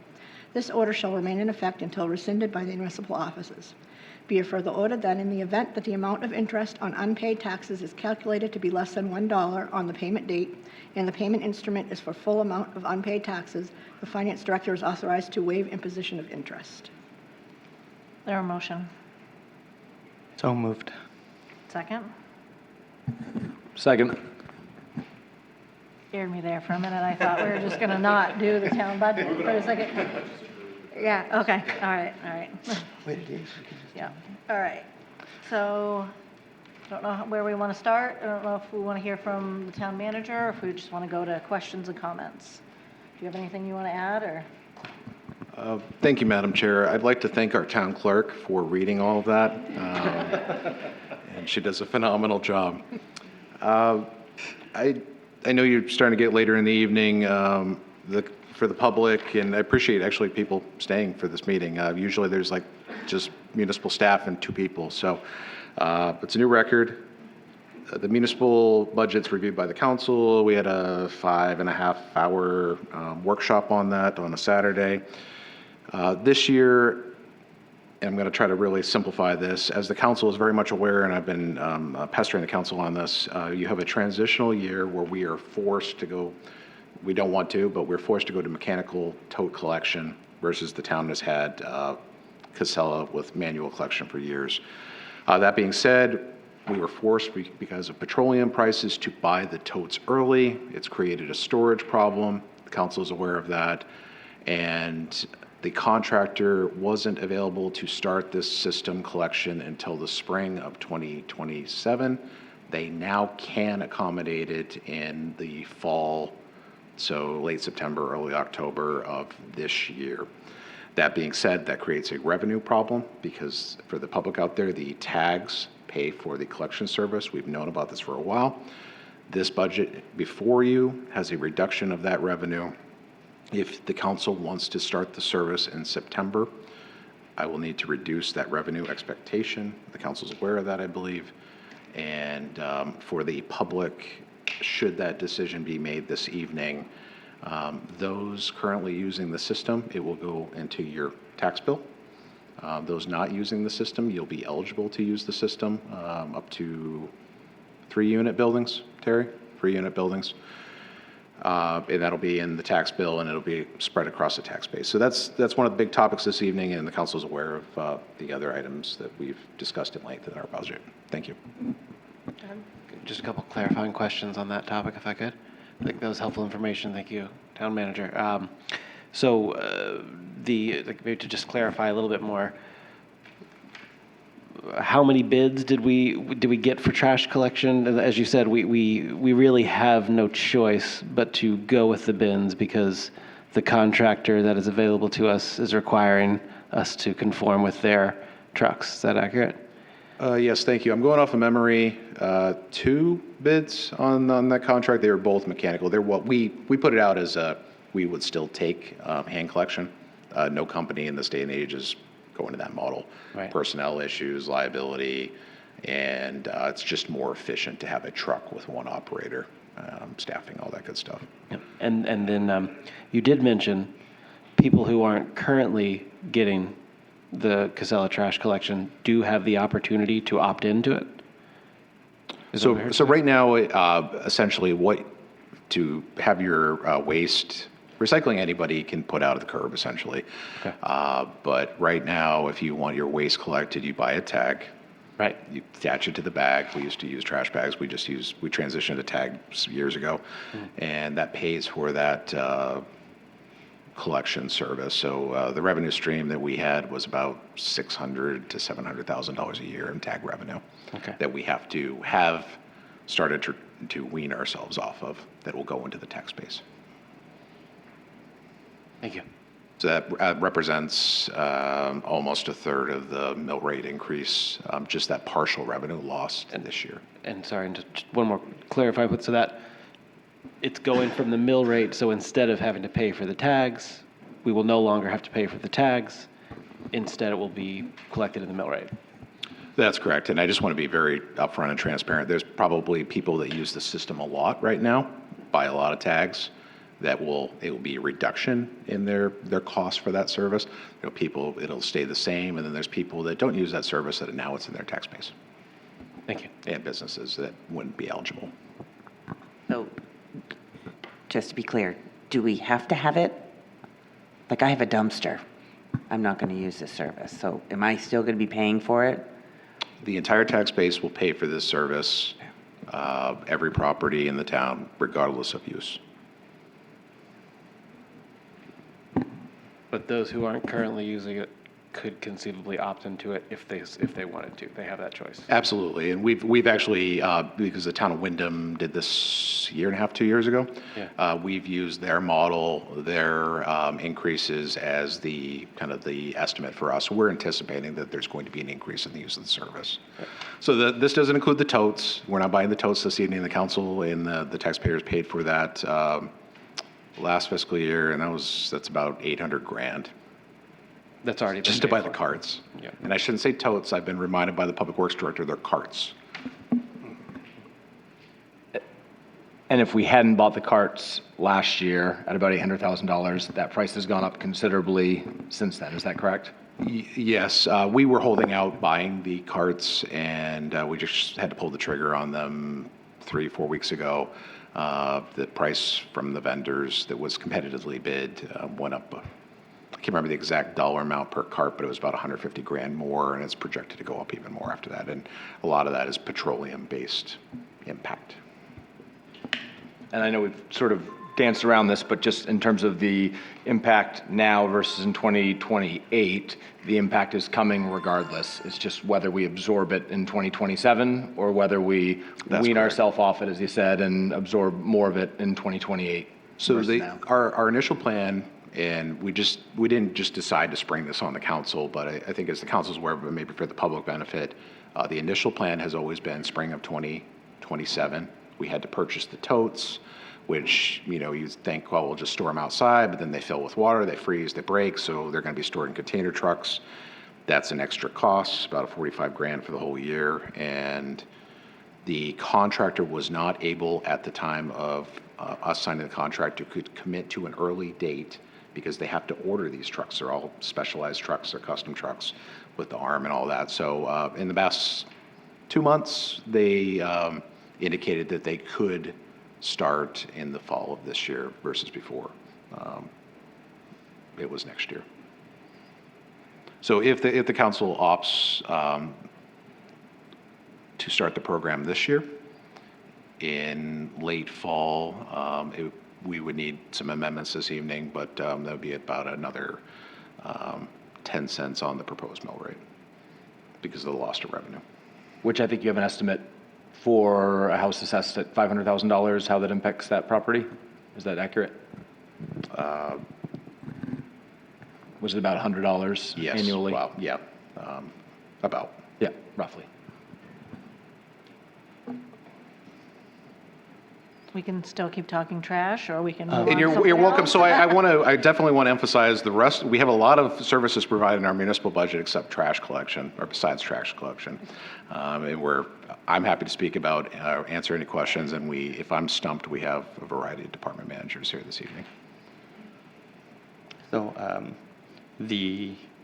if we delay starting it until the spring, we will have increased storage costs. If we start it sooner, we will save money on the storage, is what you're saying? Correct. There'll be more of a cost overall to the taxpayers to start the service in the spring to the tune of approximately $50,000. But there will be more of a mill rate impact this year. Yeah. Because the revenue lost has to go somewhere. And I shouldn't just say that we're eating it all in the mill rate. I mean, we, like the school department, our department managers hand me a budget. I cut a lot of money out of it, and to the point where they get very angry, threaten me. I mean, they're a nice group, but almost to that point, and then we finesse it, present it to the council. So it's hard to say where it's coming from. The municipal budget that the department managers have requested is definitely not the one presented this evening, similar to the school department.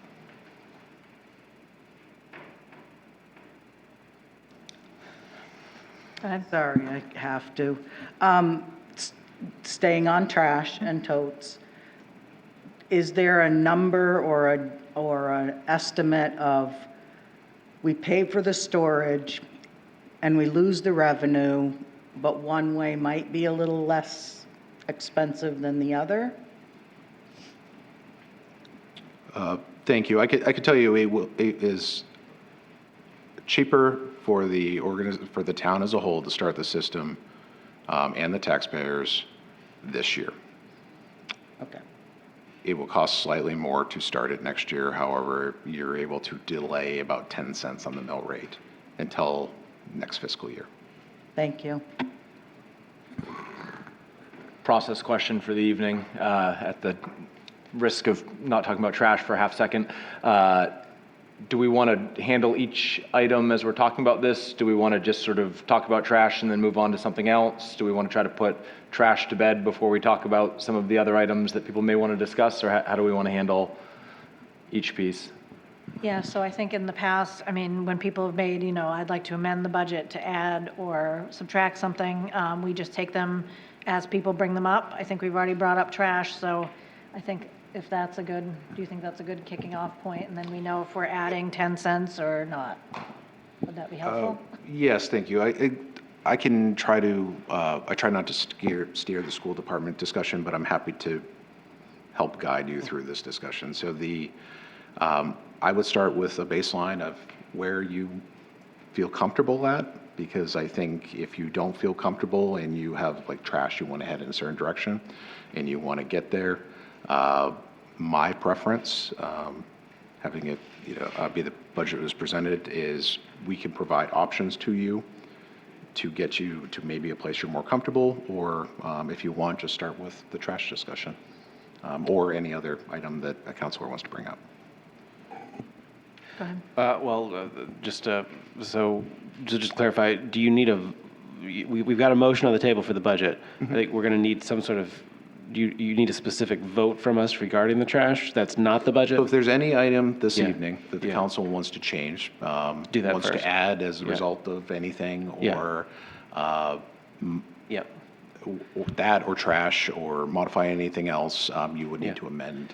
Okay, well, I do have a couple of amendments to propose, and I'm happy to allow further discussion before we go to that, if anybody else has something more to say. I think if we take care of the trash, because the amendment would be, Okay. if you want to start it this fall, then we have to amend the budget to add in the money for that.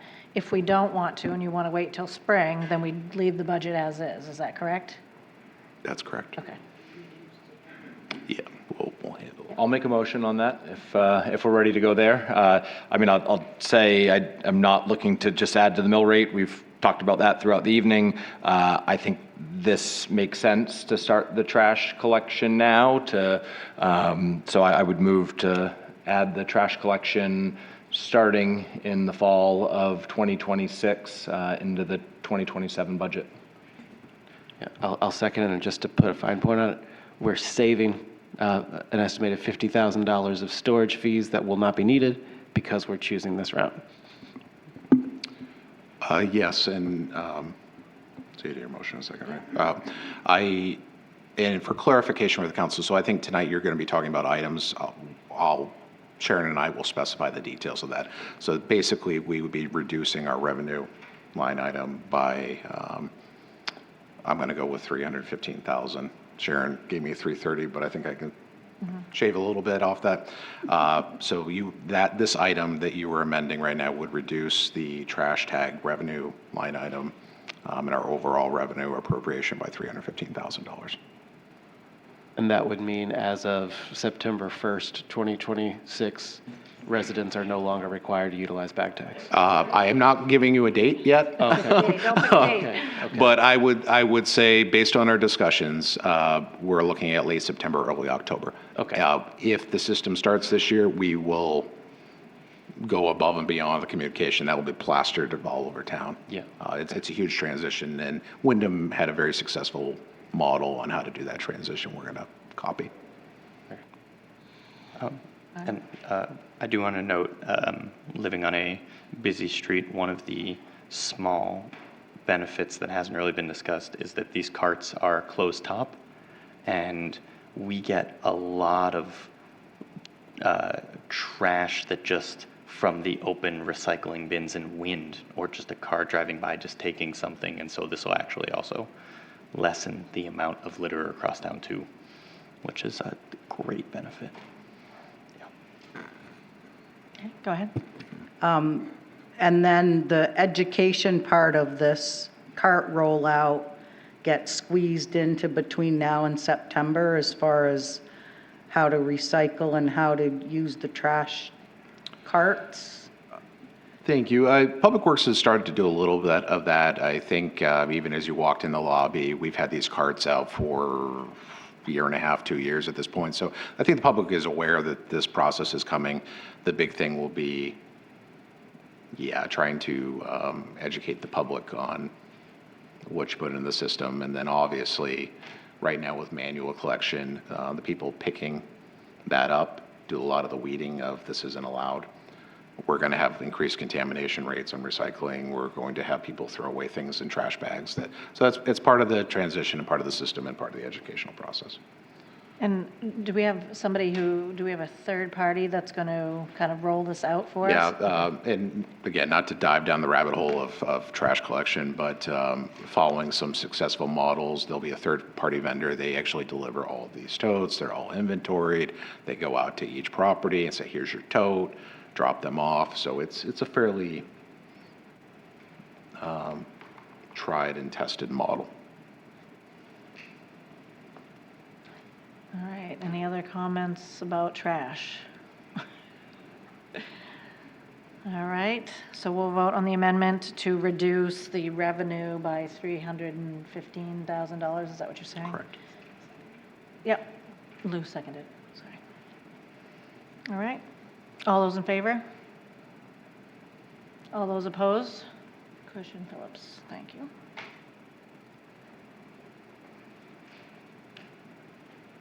All right, now back to who wants to, did you have something you wanted to mention, Councilor Prince? Sure, yeah, I'll make a motion to amend the budget to add in the line item for GPCOG membership at $41,256, I believe is the number. That's correct. I've got it right here. All right, motion to add in the line item. Is there a second? I'll second. And we'll discuss the amendment before we vote on it. Any other comments? I thank the GPCOG staff for coming. Perhaps GPCOG can even provide us some support as we try to figure out how to communicate this near-term issue with the communication on the trash bins. But I think that I have a couple other items which I'm going to suggest cutting to more than equalize this. But I do think that, as it's been said, the more we can figure out ways to utilize this membership to bring in more than the cost of this membership, that benefits us as a community. And I think there's opportunities for us to do that. And I encourage our town staff to keep finding ways to do that. I know, obviously our school budget, our school staff, as efficient as possible. I feel like our town staff also as efficient as possible. We're trying to be models of efficiency here. The more we can utilize Gorham, we live in a regional economy, and I think we need to find ways to utilize the GPCOG membership to the best return on investment for our taxpayers. I think there's opportunity to do that. Okay. Go ahead, Councilor Kush. A question. Beyond the fact that GPCOG is regional and Maine Municipal Association is statewide, and considering that they both advocate for us as a municipality, can you just sort of briefly say what the difference is? Thank you. I'll take a crack at it. I know the director would come up and spend a lot of time nailing those points. I'd say at the town of Gorham level, MMA, through their legislative policy committee and other advocacy, represents the entire state. They're not focused on the greater Portland region. That's often been a struggle with municipalities. Where we use MMA a lot is employee training. You get a reduced rate. A lot of their staff support for organizations, a similar but different use than GPCOG. And I had this conversation with the director of GPCOG. I don't want to downplay the value of the organization and the regional commitment. This, as the council is aware, this budget year has, when you combine both, typically the town side through the means available to us for different revenue streams have historically been able to keep our mill rate very low or even reduce it like last year. This year it was a struggle for a variety of issues. So at some point when you're looking at line items for hours similar to the school department, and you're scratching at $25 and $50, and am I going to detrimentally impact a department? you have to look at items you haven't considered in the past. So that was the only reason it was looked at this year. Thank you. Question first. From all the different benefits that GPCOG mentioned, looking back at our budget last year, the line item I think was 41,000 and maybe the actual was like 51,500. So there were additional services that we paid for above and beyond the GPCOG membership. Is that correct?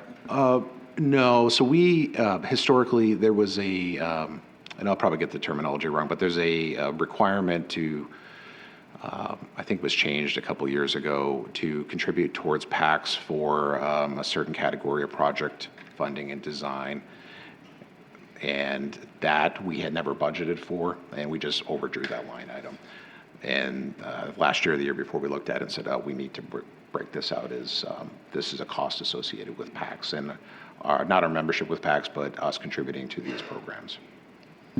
I guess maybe a question for a head nod from Christina. In terms of all the things that you outlined earlier, are all of those part of the membership, or are some of those above and beyond that if we wanted to go with some of those additional services, those cost money beyond the membership? Is that accurate? And you're welcome to speak. I was going to say, if yeah, you want to please, interrupt, as long as that's okay. Yep. Fine, if you want to invite her up, you can come up and speak at the podium. Yep, if he has a question for you.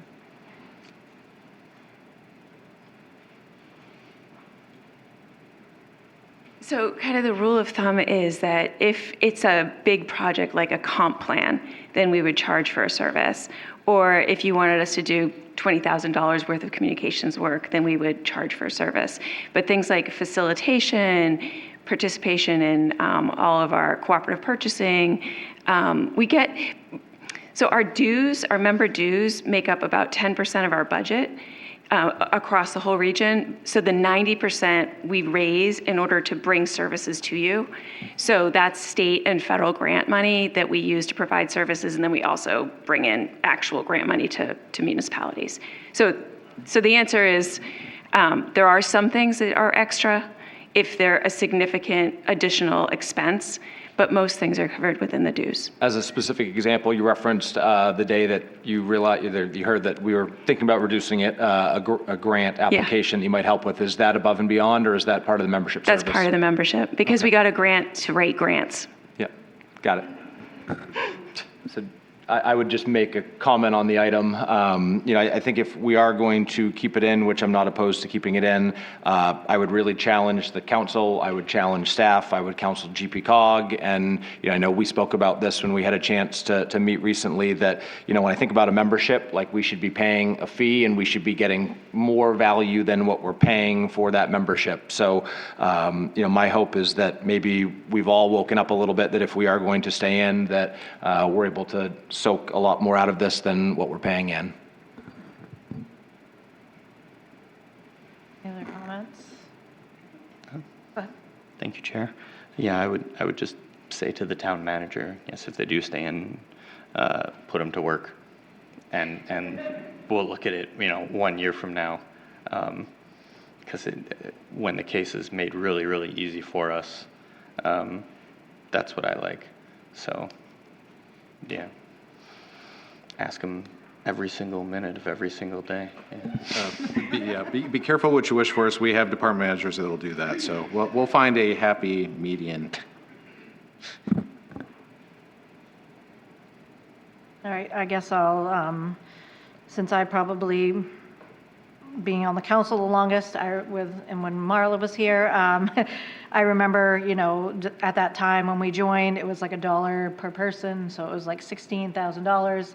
And I see the increase. I just hope that if the council does put this back in, like everyone has said, that we really use this resource. I was looking through the budget with things that were nice to have, but we couldn't do this year. So like I said before, everything is really a lot, and I scrutinize this budget. I have taken advantage of a couple of their leadership classes, the Chairs in the Circle classes, but I think that if we really had to double down, we talked about people being important parts of the budget. It could go either way for me, so I'd be interested to see how the council votes. All right. Ready to vote on the amendment? Add in GP cog? All right, and just for clarification, if we're doing pennies, is it a penny? Does that matter? Thank you. I think it's $1.25 million. So, Okay. yeah. Okay, thank you. All right, all those in favor? All right. 7 yeas. Anyone else have amendments? And I'll go back to Counselor Sims. if Sure, that's what we're gonna yeah. do. I guess, I mean, I'll propose an amendment to remove the communications coordination position from this year's budget, the creation of it, the new position. I know it's something that people have talked about. I agree that there's potential benefit from it. I just think that given the timing of the budget that we're in, we've gotten this far without this position. I think we really got to be careful. I mean, we've just heard staff is the primary cost of both budgets, and I think we just have to, I think we got to, again, there's things that we want to be able to have. We can hopefully have this position someday. We make decisions that enable us to start generating more revenue without making as big a burden on the existing tax base, and then we can justify hiring this position in the not too distant future. But I just think, given the challenges that we're already putting on the taxpayers this year, I think we got to hold off a year on this communications position. Sorry, I talked too much before somebody seconded it. All right. Sorry. No, that's fine. So motion to remove the communications piece. Is there a second?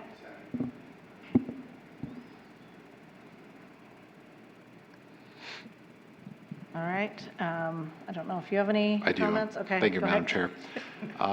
I guess I would ask the council, generally speaking, where you're trying to get to. I think there's some options, even with that position, to get your number lower. So that position overall with everything is $133,286 as budgeted. My personal opinion, as of the two positions that are proposed this year, that would be not my number one to remove. I think it's going to pay dividends, especially on the town-school relationship and communication. But if the council heads in that direction, that's fine.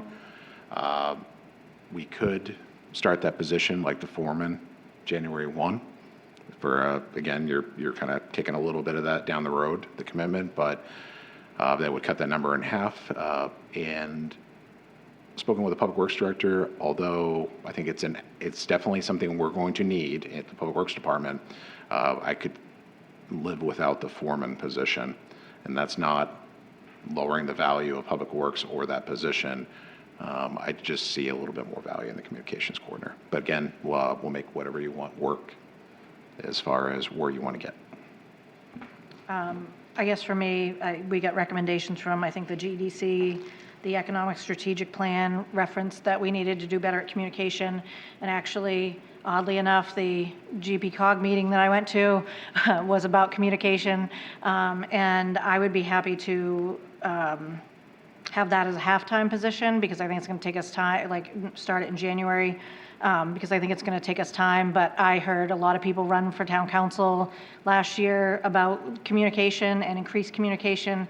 It's a really big thing that I think I see other towns doing really well, and we're just not doing it. And I think it's easier to have a designated person to get the message out. We're doing a lot of things, a lot of moving parts, and because we're growing, I think that we need to have someone that does that for us. And that being said, since we now have GP COG back in, that may be something that I know that they mentioned, that they could help us find a person. They also do shared resources, so hopefully we can utilize that whole situation. But I would really like to keep that piece in, because we've just talked about it for too long. So I would prefer that we do it, and I'm not offering to change anything right now, but I would just prefer to start that position in January, so. Go ahead. I agree. I think it should be a half-time or a part-time position. Part-time or start in January, like half the cost, is that what you're saying? Right. Okay. Yes. In January, I think that would, I'd be okay with that. Just a point of order, so that would reduce the line item by what amount? If we took that route Yep, instead. that would reduce that by $66,042. It would need to be absorbed in FY '28, but that would be a $66,000 reduction this year, or this pending upcoming fiscal year. Counselor Hamlin, go ahead. Yeah, I mean, communication in Gorham could certainly be improved, but we can't have everything. I mean, we were just talking that we were asking for too much from the school budget and the town budget, and, you know, something's got to go, and it's going to be painful. So do we want to just keep charging more money to people, or do we want to make some tough decisions? To me, we can live without it. I think we try to find somebody internally who has some skill set around it and start working towards a communication plan. And when things look a little bit better economically, then we could hire it full time. But you know, the stuff I see in the world is gas prices aren't coming down, oil prices aren't coming down, inflation is getting higher. The average cost of a new car is over $50,000. People aren't going to be buying a whole lot of new cars, so we're going to start seeing decreases in auto excise taxes. It's a challenging time. I don't think we've fully recognized where the economy might be going. Maybe a year or two from now, it might look better and be a good time to hire this position, because yes, we need improved communication. But just cutting off a half a year, you know, we're just not going to save any money, because next year we're going to have to pay, you know, more health insurance. We're going to have to pay more raises. It's just going to keep stonewalling, you know, rolling stone. I mean, if we want to save money, where do you want to save it?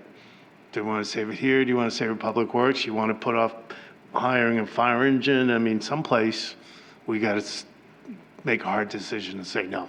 And at least in my mind, this position can wait another year or two. Counselor Kirsch? Just a question about the job market as far, because we've talked about that with other positions, as far as finding somebody for January.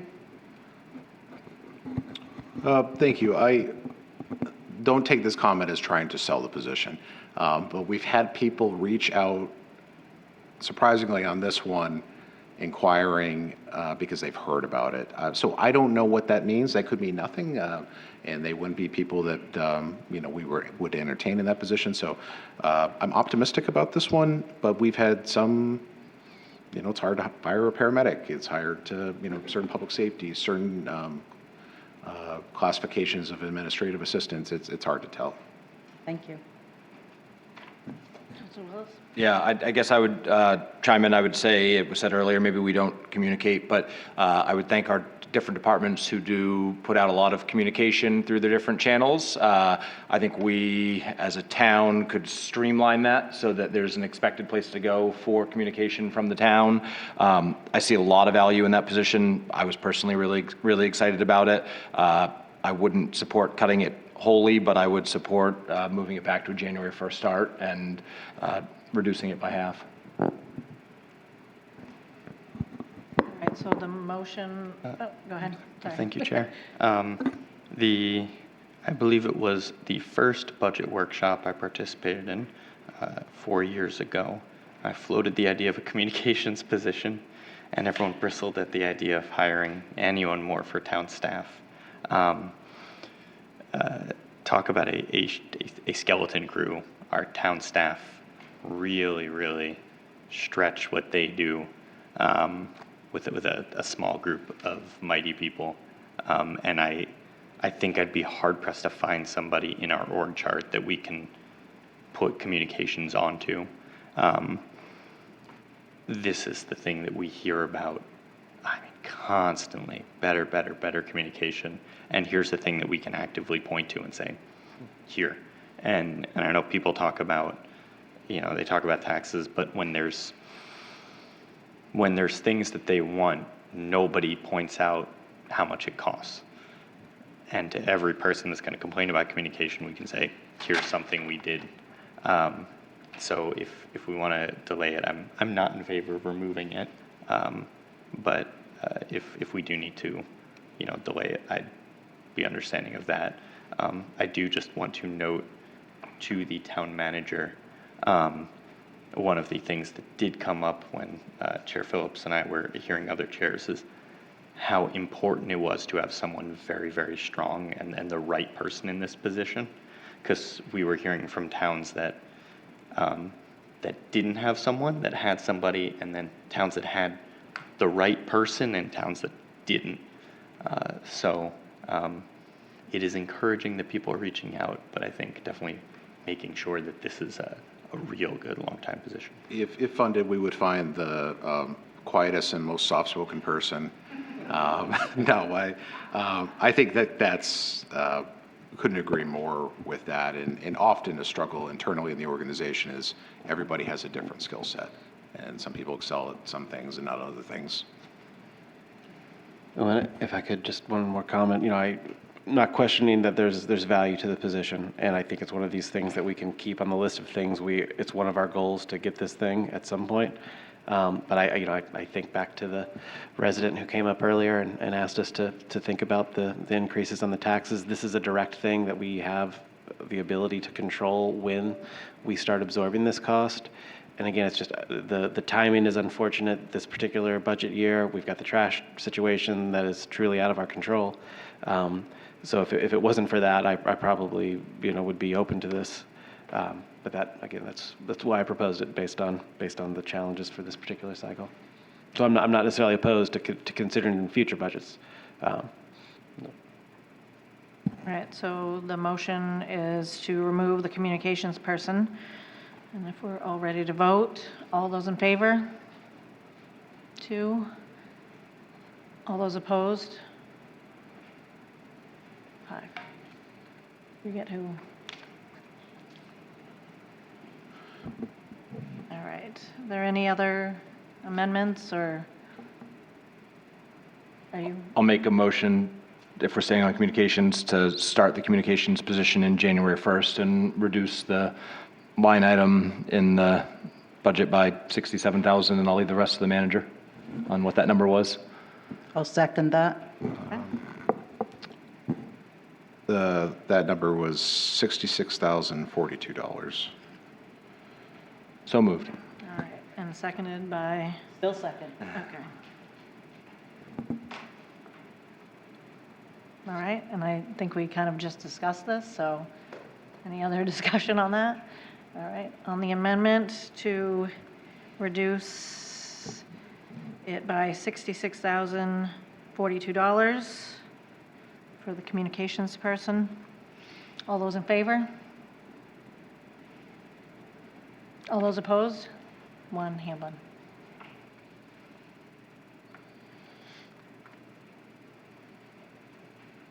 All right. Do you need time to do math? Are you good, or you want to keep going? Thank you, Madam Chair. It's always a good time because you spend like months working on it, and then the finance director is like, please don't make changes at the last minute. But this is the process, so you're not, we will tell you if we need a little time to do the math. All right, we'll just keep going. Anybody have any other additions, subtractions? Councilor Willis? I'm going to hit the elephant in the room because the town manager brought it up. I guess I'll make a motion to reduce the road foreman position by, and I think that reduced it by 38,000. Is that? I thought it was, are you removing the whole position, or? So that position is currently proposed as half year to delay till January 1. Total amount for that position is $75,263. Got it. Thank you. So you're making a motion to? I'll make that motion. To remove the position? Okay. Is there a second? Second by Councilor Sims. Right. All right, any discussion on that?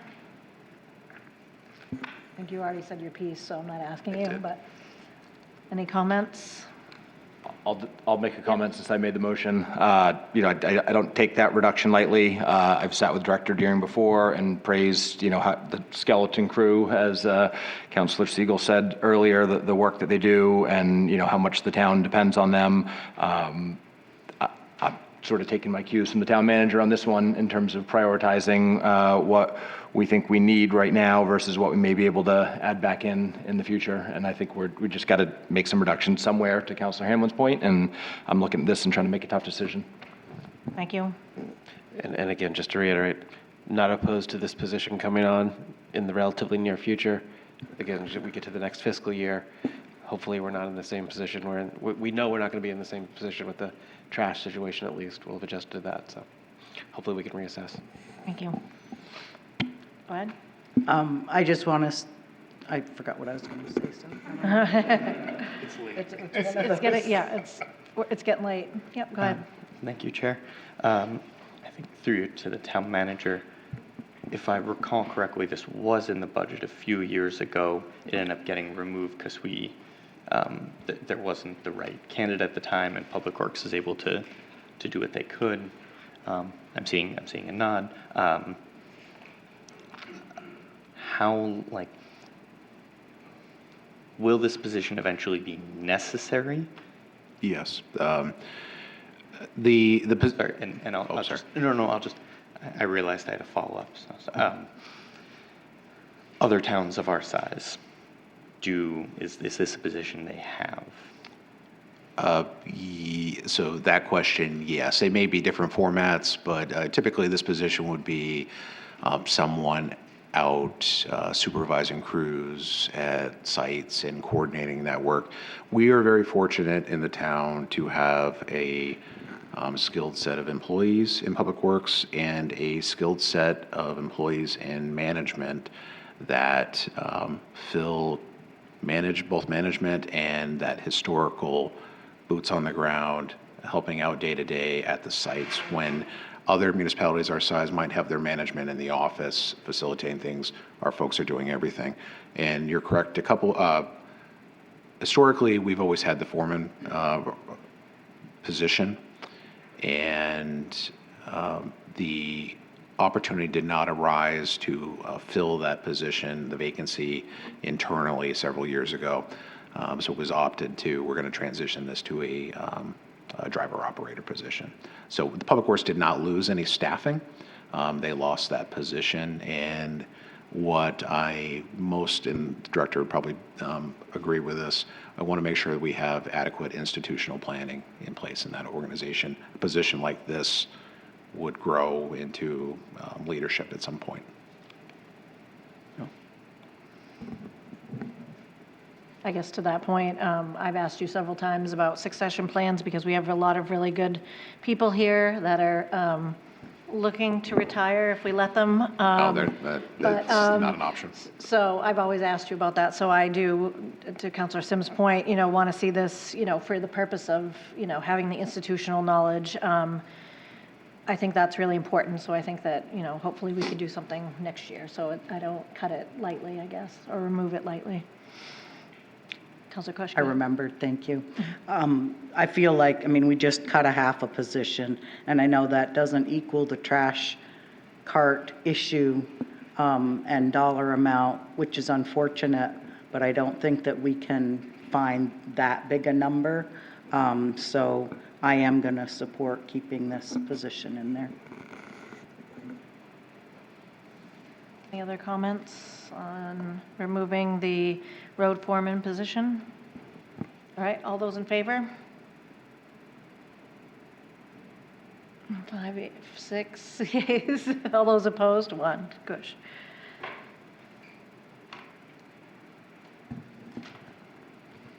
All right, is there any other? Could we just maybe ask Sharon for a quick check on where we're at, I guess? Or do you need a minute to figure it out? So are you on the mill rate, or projected mill rate? That's what I was curious about, yes. Yeah, so disclaimer, we talk about this at budget meetings, workshops all the time. The total valuation, captured value of the town is not yet known. We don't know what that new value is. We use a very conservative $15 million new addition to the tax base every year. It's historically much higher than that. It is not going to move the needle, but these are estimates. So it could be, it's historically a little less than what we would say this evening, but it could change. So that's my disclaimer.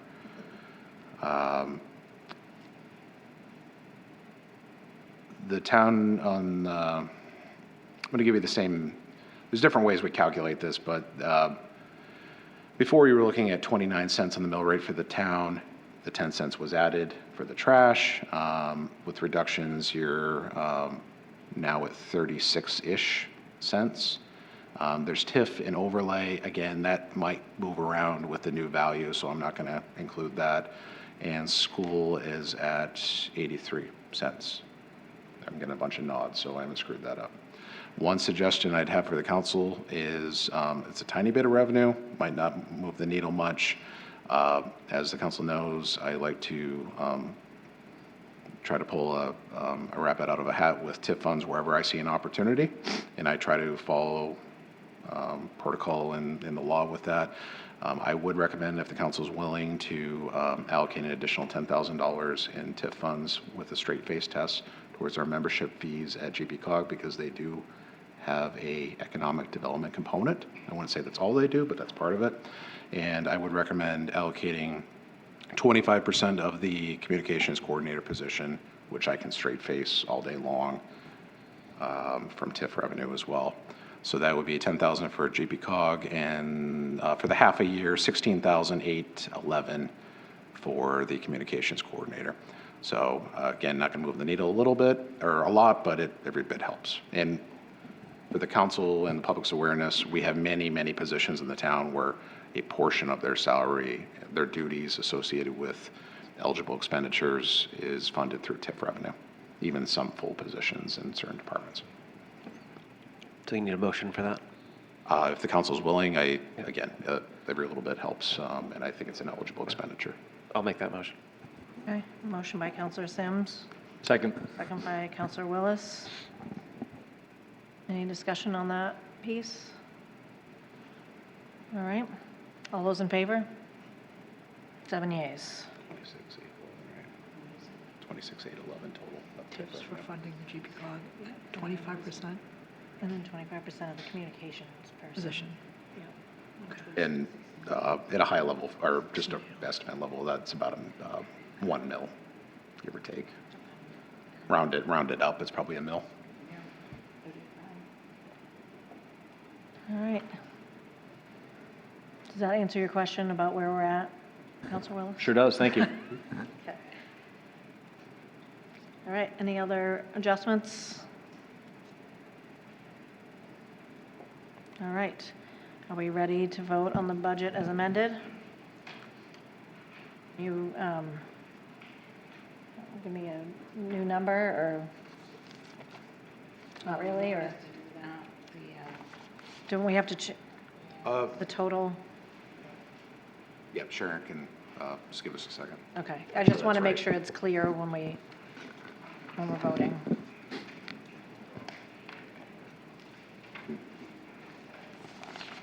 We'll give Sharon a minute. It's more for the public's sake that they understand the amount. While she does that, can you just speak to because I know that the Cumberland County tax is in our, Yes, so I haven't talked to Jim Gailey this week, and I've missed a meeting today. I believe that the county was able to get a little bit more revenue out of the state for the jails. I don't know what that equates to for Gorham. It's not going to be a dramatic decrease in the county tax, but they had a really rough year at the county, trying to keep things in check this year. We might see a slight reduction when those figures come out, but I don't know what that's going to be yet. okay. Just So I because think, it's in there on our, Yeah, so the county tax rate for us went up 10.7% this year, or 6 cents on the mill rate. In the conversations with county manager, I mean, that's not going to dramatically change, but it should go down for us a little bit. thank you.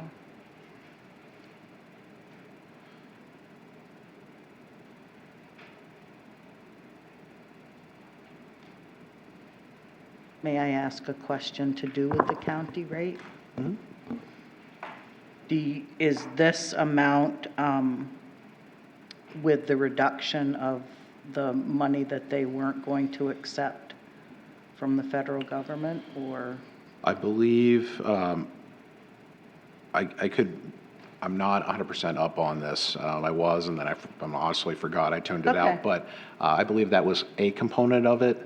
Jail funding was a component of it. And then other, like us and like the Gorham School Department, their costs have gone up. Their contractual obligations have gone up. So I think it was a perfect storm of a variety of factors for them. I think there's potentially maybe, I know they're looking at options to maybe get some revenue from the federal government that was not pertaining to the more controversial issues, just more for their day-to-day operations, but I'm not sure where that landed. Thank you. And I guess while Sharon's doing that, I'll just make a comment. I am not going to be supporting the town budget. Although we made a bunch of changes that I supported and things like that, I still think that it's too much. So not that I want to belabor the point and make any other changes, but just to give everyone a heads up.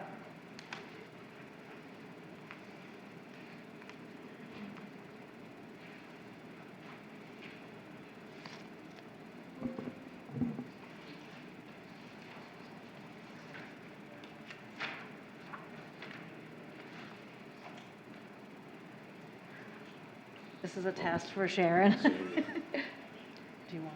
Couldn't we just decrease the appropriation and then add the revenue for the overall numbers? I don't think they're looking for each category. No, just the total. They're just looking for the total. Okay, that will work.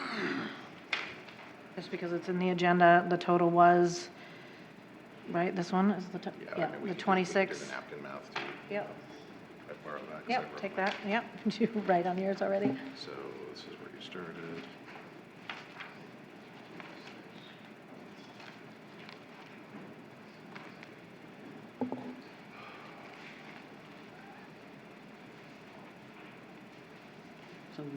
Where a communication person would come in really helpful.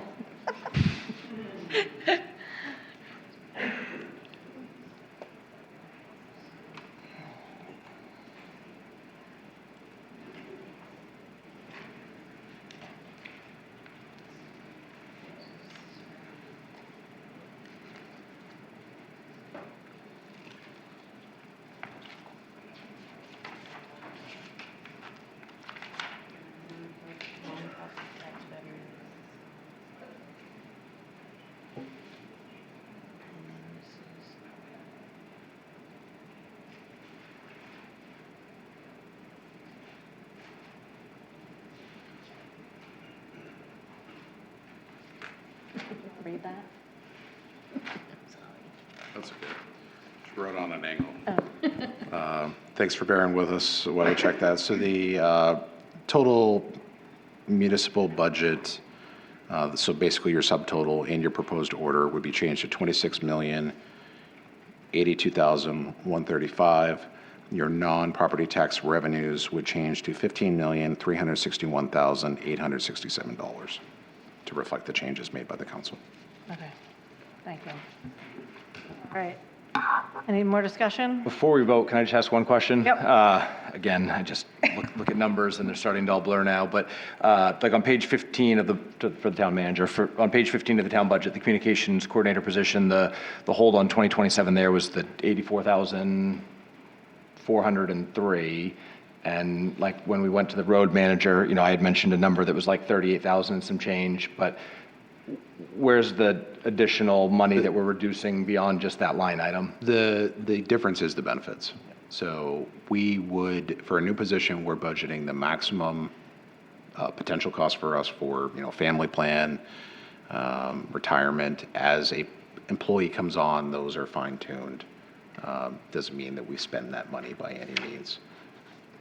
And it's a separate line item there, at page 86, the employee benefits, so that number will be reduced accordingly. Yes. Yeah. Yeah, I just wanted to clarify that for anybody following the process and wondering if they're looking at the different line items, where that extra money is coming from. It's very rare in municipal or school budget anywhere in Maine. It's very, very rare to see everything that that employee is making in one line item. You might see it occasionally, but usually you'll see like a cost of salaries and then there's benefits and things like that. Or, you know, it'll be defined that this is the total cost or this is a salary cost. Thank you. All right, any other questions? All right, all those in favor? All those opposed? Hamblin, Phillips, and Dearborn.